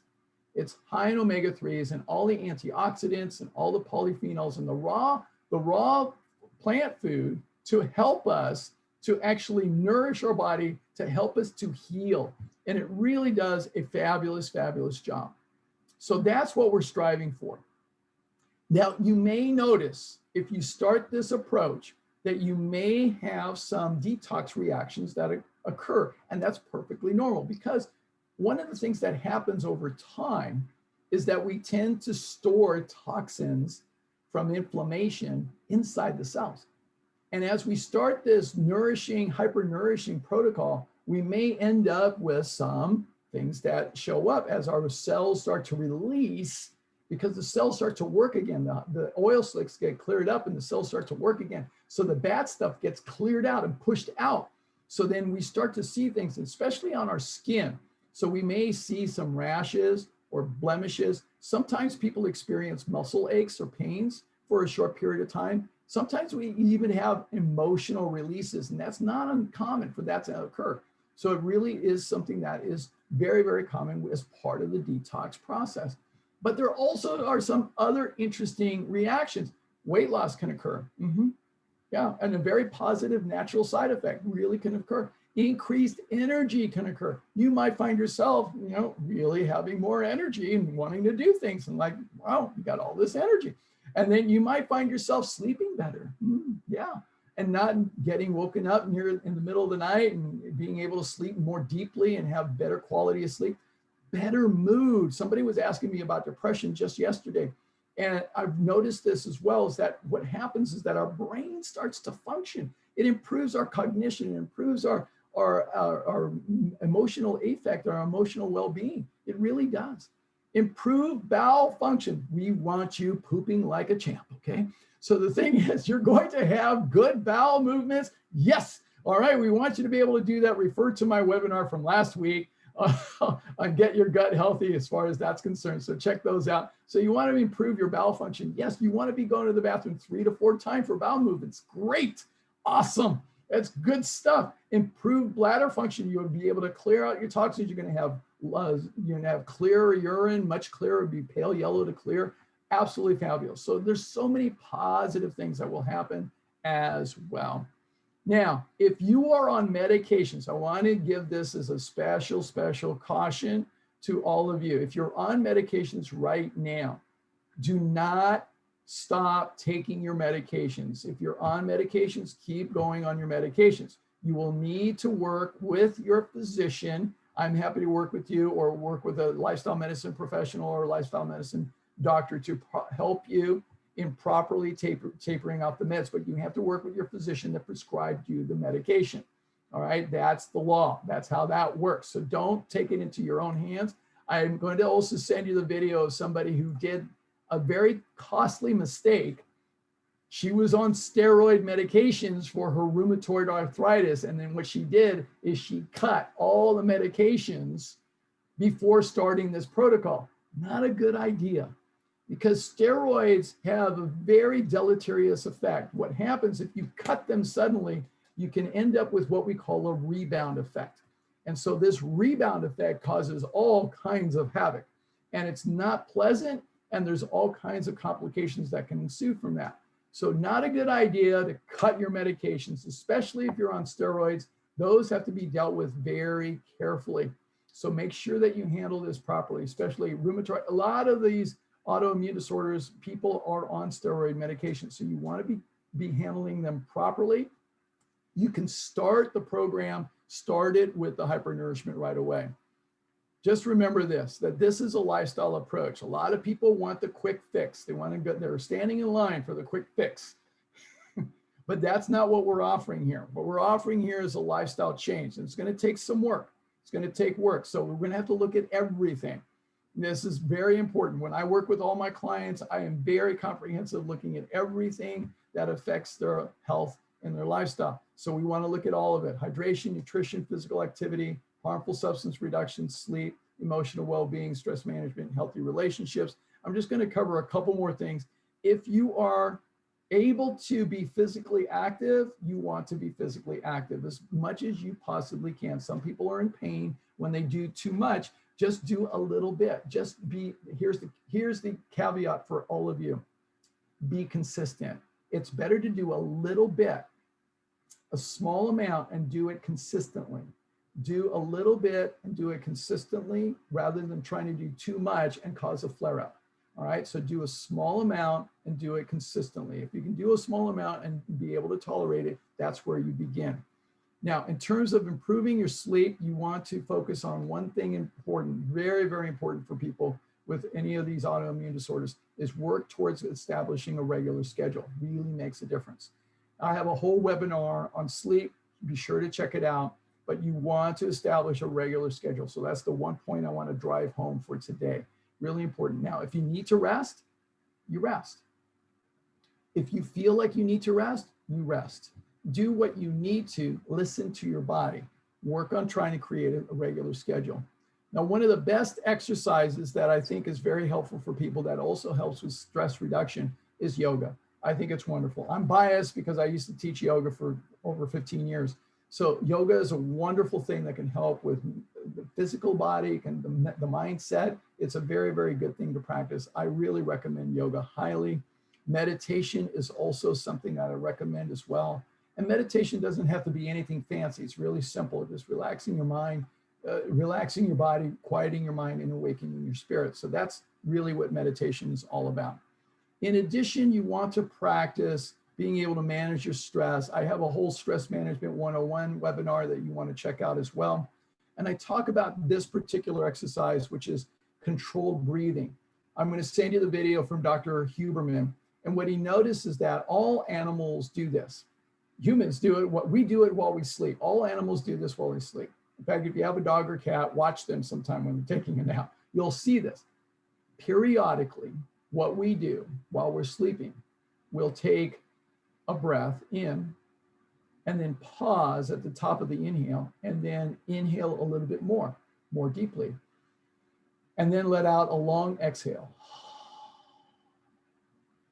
Now, what Dr. Huberman noted is that this particular type of breath, which is very natural for all animals, allows us to offload maximum amount of CO2 and increase oxygen, and also put us in a parasympathetic state more deeply and more quickly than any other kind of breath. So it's really quite fascinating. Now, I've practiced yoga and taught yoga, and I studied lots of different breathing techniques. They're all great. But this one is fascinating because it has the research behind what naturally occurs. So I've been practicing this and actually taught my youngest son to do this as part of his training routine for his swimming, and it really helps as far as being able to recover more quickly. So it helps to put you in the parasympathetic state when you do it consciously during the day. So breathe in, pause, inhale more deeply, and then exhale. So that's how it works. So do that every now and then, you'll feel great. In addition, we have to get the emotional component to all of our chronic conditions. And this is really important. And about 70% of the work that I do with my clients has to deal with emotional well-being. Consider this, my friends, that life is not suffering, as my good teacher, Dan Millman, taught me a long time ago. It's just that you will suffer it rather than enjoy it until you let go of your mind's attachments and just go for the ride freely, no matter what happens. One of the things that I had to learn for myself, and I'm so grateful to my teachers, is that I had to learn how to let go of my attachments to how I think life should be, how others should be, how I should be. I didn't get that I was shoulding all over myself. So I had to stop shoulding all over myself, and I had to learn to let go of that. And it's been a powerful experience for me. And so I've had to learn how to forgive. And forgiveness is absolutely one of the most powerful tools that anyone can actually practice. Anyone can hold a grudge, but it takes a person with character to forgive. When you forgive, you release yourself from a painful burden. Forgiveness does not mean that what happened was okay. It doesn't mean that the person should still be welcome in your life. It doesn't mean that. It just means you have made peace with your pain, and now you are ready to let it go. That's powerful forgiveness, radical forgiveness. So I recommend both of these books. They are absolutely life changers. So the 5 levels of attachment and radical forgiveness, absolutely fantastic material. And when you practice forgiveness in your life, it's amazing what that does to a chronic condition. It really does. Forgiveness is an act of self-love. And when you learn to love yourself and you accept yourself just as you are, you start to heal. And healing begins from within. It doesn't begin from the outside. Yes, the food that you take in is important, but for healing, true deep healing begins from inside. So I love what Thich Nhat Hanh, another one of my favorite teachers, says, that letting go gives us freedom. And freedom is the only condition for happiness. If in our heart we still cling to anything, namely anger, anxiety, or possessions, we cannot be free. So my invitation to all of you is to really embrace the opportunity to choose love. For everything in life, we have one of two choices. We can either choose fear or we can choose love, because all there is fear or love. For everything in life, we're either surviving or we're thriving. So we survive when we choose fear. We thrive when we choose love. So my invitation to you is to first and foremost choose to love yourself. That's where being able to love really starts. It starts here. Start to love yourself. Love your inner child. Love that child that was mercilessly beat up by all the things you said to yourself when you were little, and all the things that you said about yourself that made you believe that you were inadequate, not good enough, and not effective, or whatever the case may be. So we have to do that inner work first. This is a big part of healing in terms of addressing chronic conditions, especially autoimmune disorders. I invite you to do a few things. One, check out, I'm going to send you in the email the link to my webinar, Eliminating Self-Sabotage. This is absolutely a big part of healing. I do this with my clients. It's absolutely amazing when we go through this. And it's a fantastic process of being able to understand your subconscious mind and being able to heal that, your inner child. Healing your inner child is powerful work. I also recommend that you check out this particular documentary. It's absolutely amazing and wonderful. It's called Heal. And it's available in certain different areas. I think it's on Amazon Prime. You can find it. It's fantastic. Lots of great information. I definitely recommend that. It's a lot of information about people who have they've completely been able to reverse themselves from chronic conditions, including cancer and multiple sclerosis and many other things. I definitely recommend that you watch this documentary. Dr. Brooke Goldner is also featured in this documentary. It's called Eating You Alive. And I love what they say here. It's really the case. People aren't living longer. They're dying slower. And that's what we see here in this country. And another great movie that I recommend, documentary just came out last year. It's from my colleague in lifestyle medicine, Dr. Saray Stancic. And she did this documentary. It's absolutely fabulous. It's called Code Blue. And she shares her story in this documentary of actually putting her multiple sclerosis completely in remission using a lifestyle medicine approach. So you definitely want to watch this. It's absolutely fabulous. Definitely watch this as well. I also invite you to subscribe to Goodbye Lupus by Brooke Goldner, MD on YouTube. This is her YouTube channel. So definitely subscribe to her. She's got 450 videos on there. So there is a ton of material for you to check out. Lots of interviews, lots of tips, video. I'm going to send you quite a few. All right. So I'm going to send you short ones. All right. So you want to watch them. They're short. She shows you how to actually make the smoothies and everything else. Lots of great information. She is fabulous. Really, really fabulous. So I've given you a lot to chew on, some good stuff to chew on today, and hopefully a little bit to drink in. So it's so good. All right, so here's some practices for you. The 6 practices right from Dr. Goldner. First, number 1, eliminate animal products, eliminate added oils, eliminate processed foods. Begin there. Okay, hypernourish with raw plants. Absolutely do that as much as you can. Consume omega-3s every single day, and water, water, water. Now, I will say this. If you're stuck for some reason, I can't see giving up my coffee. I can't see giving up my this. I can't see giving up this. I can't possibly give up this. All right, fine. If there is one thing you do, is you start with this. You hypernourish yourself every day with a green smoothie. You do this every day.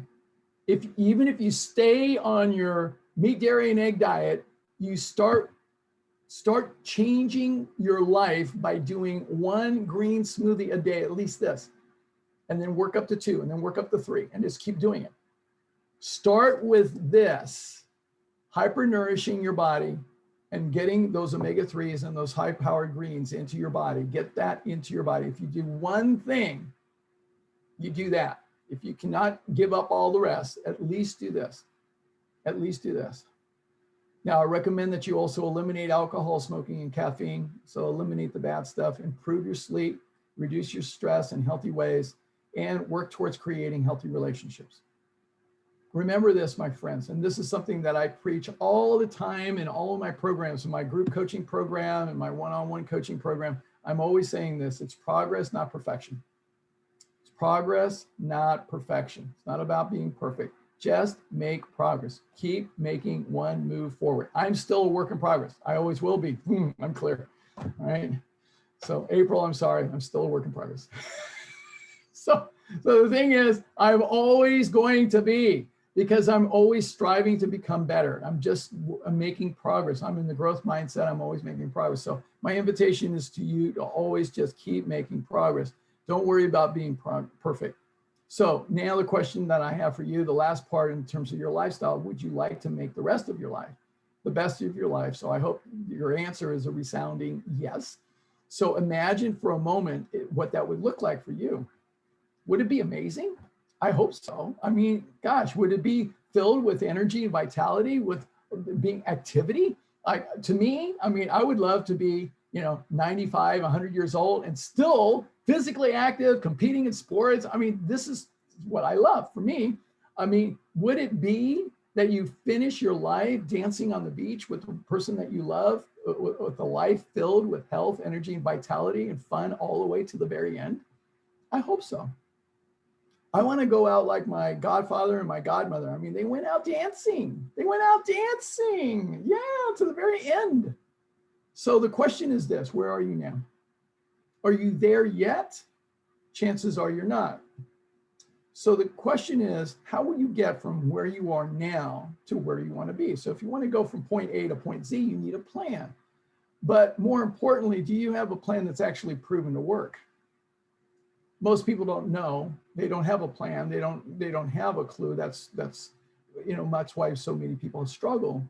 So I do have a plan, and it's a plan that's proven to work because it's worked for me in many different ways. So I mean, I'm living proof, because 26 years ago, a little over, closer to 27 years ago, I was 55 pounds heavier than you see me today, with high blood pressure, high cholesterol, high blood sugar. I had inflammation. Yeah, I had problems. I had issues. And then my friend called me chubby that day, and I got really mad at him. And then I realized I had caused it to myself. So I returned to what I knew worked in terms of being a collegiate athlete. So step number one, begin from within. We have to start here. Einstein said the significant problems we face cannot be solved at the same level of thinking we were at when we created them. We didn't create them intentionally, but we created them subconsciously.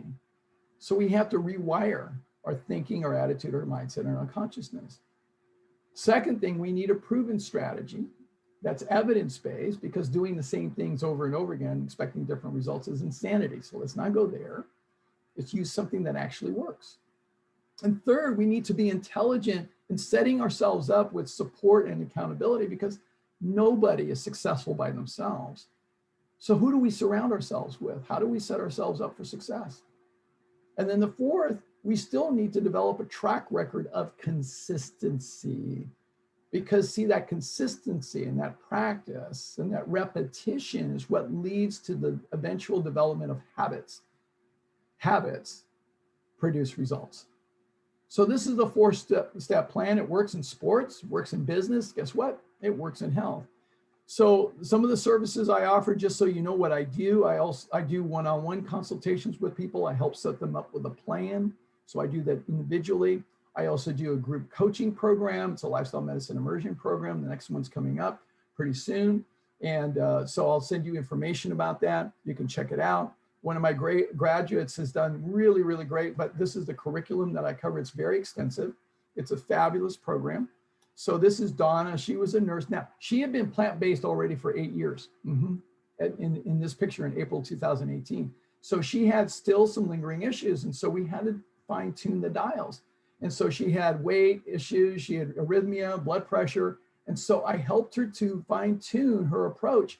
And then this is her in a year ago, a little over a year ago, January 2020, after losing 70 pounds. And she said, Ruben, I think I've lost all the weight I need to lose.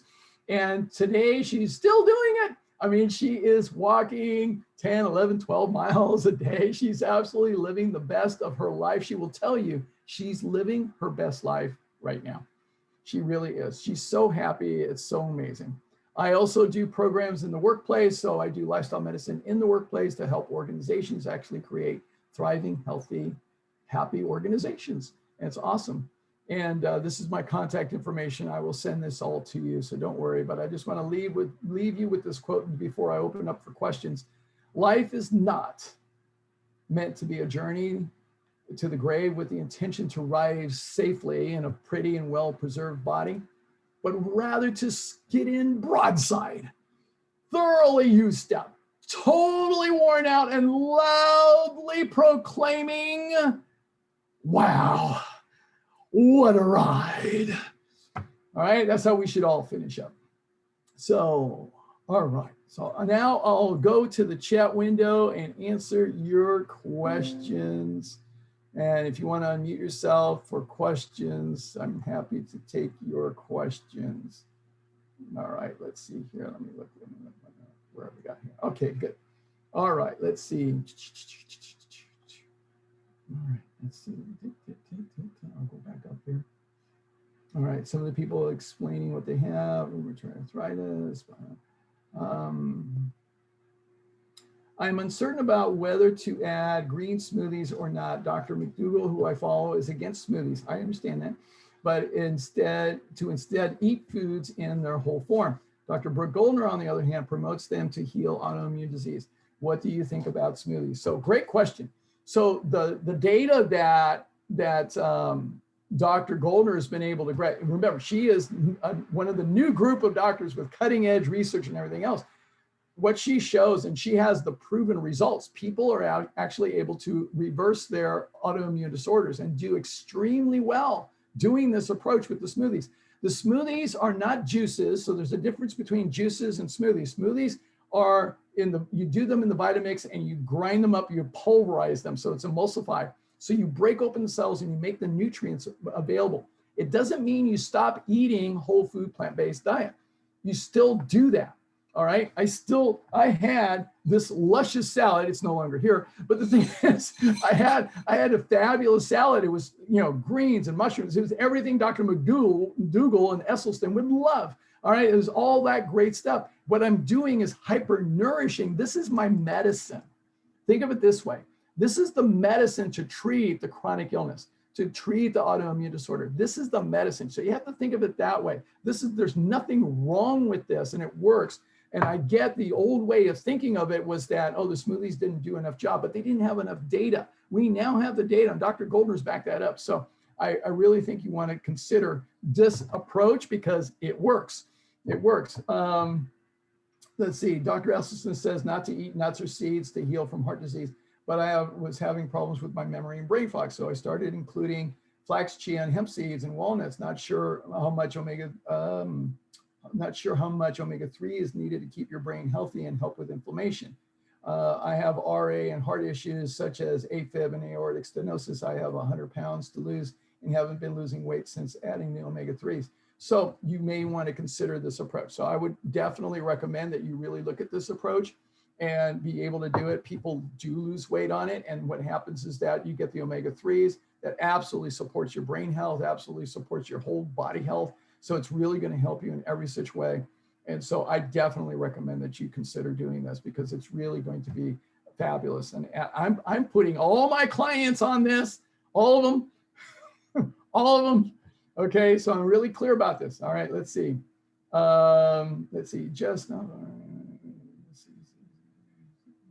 Okay, very good. All right, thank you. Check in with me later. Let's see. Hemp seeds are high in omega-3s. Actually, the ratio is not as good as flax seeds and omega seeds, and flax seeds and chia seeds. Those are the two that have the absolute best ratio and the highest number of milligrams. So stick with those two. All right, so that's what the data shows on that. I did the math. I'll send you there's a website that has all the omega-3s and omega-6s for everything. So you can do the analysis. It's really quite amazing. And let's see, been following Dr. Golder for over 3 years. She is fabulous, so compassionate and giving over time. Absolutely, she is, just like me. All right. All right, let's see. Is it okay to eat whole olives minus the pit? Yes, absolutely, without the pit.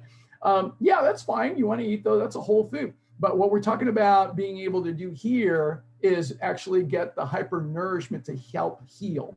All right, so I wouldn't consider olives a healing food. That would just be a whole food. And it's a little higher in fat, and it's okay. Have that in your salad. Put it in your salad. So that's what I would do. Let's see. Is eating raw peanuts better than eating dry roasted peanuts? Interesting question. So, the thing about it is peanuts actually, I'll have to share with you, peanuts are very high in omega-6s. Extremely high, just so you know. So I wouldn't do too much peanuts. I would just do a small amount. So that's what I would do. Whether they're raw or dry roasted, probably, I don't know. I could look on the table, but I can't tell you off the top of my head. Okay, let's see. Next question. I keep a jar of 22 ounces of water by my bed and drink it before I even get out of bed in the morning. Outstanding. That's great. That's a great way to start off the day. Great, good job. Okay, unmute yourself so I can hear your questions. Yes. Okay, when you do smoothies, you still have the fiber. If you juice, you strain out the fiber. So smoothies are better. Absolutely correct. This is loaded with fiber. I mean, it is hyper loaded with fiber. So let me tell you, yeah, you're going to poop like a champ. Yes, you are. Yes, you are. And it's going to feed. And the other thing is building on what we talked about last week with the gut microbiome. This is going to feed your gut microbiome, because what Dr. Will Balsowitz talks about very clearly. So, really you want to pay attention to both of these seminars in particular that we had last week and this week, because they go together. So we need the diversity of food. The greater the diversity of food, the greater we're able to feed the microbes and have a diverse amount of microbes in our microbiome. The greater the diversity of microbes, that's going to absolutely be the most significant factor for our health. So we've got to be able to do that, because that's going to take care of our immune system as well. So our microbiome is so critically related to our immune system. It just is. 70% of our immune system is harbored in our gut. So we've got to have the diversity of the food. We've got to have all that soluble fiber and insoluble fiber. We've got to get tons of it. So the diversity of food, Dr. Golder is not talking about cutting that out at all. No, absolutely have a ton of diversity in your food. And then this is your medicine. All right, so this is your medicine. So you pack in greens, 75% greens, you put in half a cup of chia seeds or flax seeds, and then you put in a little bit of fruit to make it taste decent, because otherwise it could be kind of green.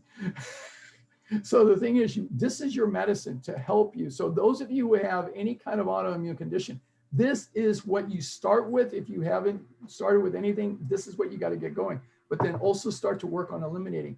And this is also the reason why there's a lot of people who they're whole food plant-based.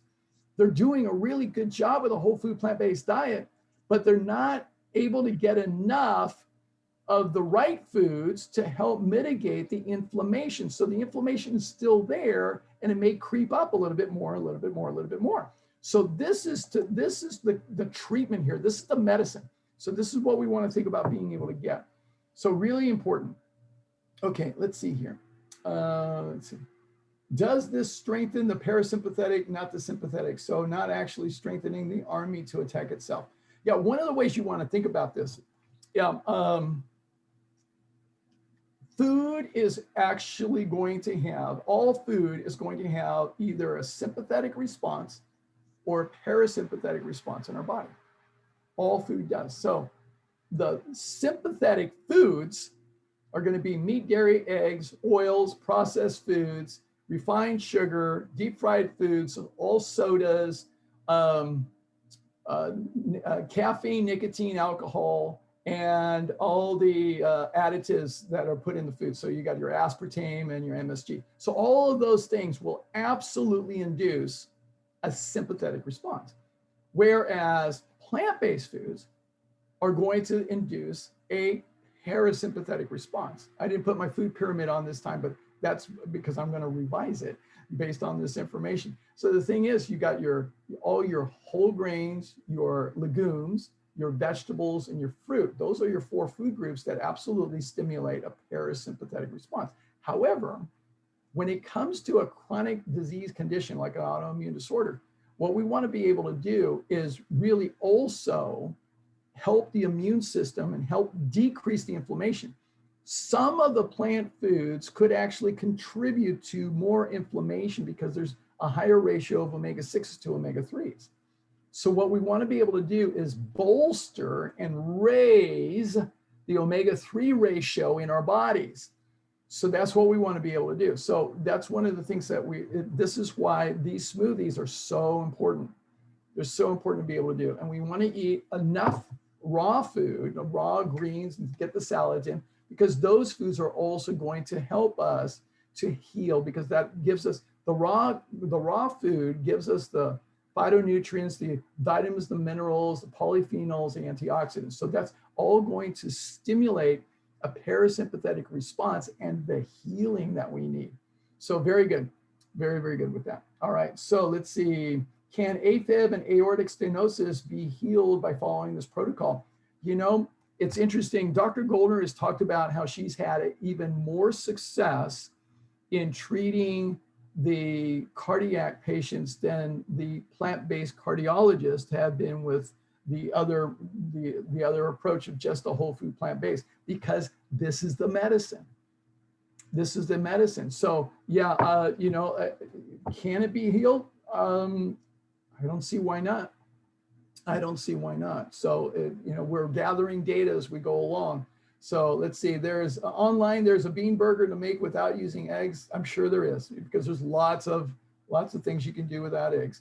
All right, let's see. Would incorporating Dr. Goldner's approach with the hyper-nourishing smoothie be good for someone that is significantly underweight? Absolutely. Absolutely. Remember, the thing is, if you're underweight, and remember what we talked about last week, we talked about it's the microbiome. So if you took mice that had no microbiome and you introduce the microbiome of an underweight person, that mouse would then become underweight. So what we need to be able to do is increase the diversity of the microbiome. So this is really important. So one of the things that happens in people that are underweight is that they don't have enough nourishment that helps them to actually build their body. So absolutely, take on the greens, take on this, take on the medicine, take on hyper-nourishing with the green smoothies. So take that on. Okay, I think I answered every question in the chat window. Unmute yourself if you have another question. Anybody? Okay, I'll go for 2 more minutes. Okay. Anybody got a question? Who else? Go ahead, fire away, unmute yourself. Yes, this is your moment. Don't be shy. Don't be shy. All right, very good. All of you are shy, too bad. I don't have a cure for that one. So, oh, maybe I do. Toastmasters, join a Toastmasters club. All right, get over your shyness. Get over your shyness. All right, so just to let you know, next weekend's webinar, so next Sunday's webinar is going to be absolutely amazing. I love these 4 webinars that I'm doing. So that one is going to be the pursuit of happiness. The pursuit of happiness. I can't wait to share it because it's a critical part of being able to be healthy, because we want to be healthy and happy, right? We want to be healthy and happy. You don't want to be healthy and miserable. No, we want to be healthy and happy. So how do we create a happy life intentionally? How do we do that? Yeah. Now, I wasn't always so happy. I have been accused of being too happy from time to time. But the thing is, I'm actually genuinely happy. I really am. I'm so blessed. I am so blessed. It's not because of anything natural, I promise you. Okay, it is not, it has nothing to do with my intelligence. It has nothing to do with my parents or anything else. It has to do with all the teachers that I've had and all the training that I've gone through and all the practices that I've gone through for years and years and years. And I've been so blessed in my life to have so many wonderful, amazing teachers. So I am so thrilled. I'm going to be sharing with you a very powerful process of being able to examine what does it take to actually be happy.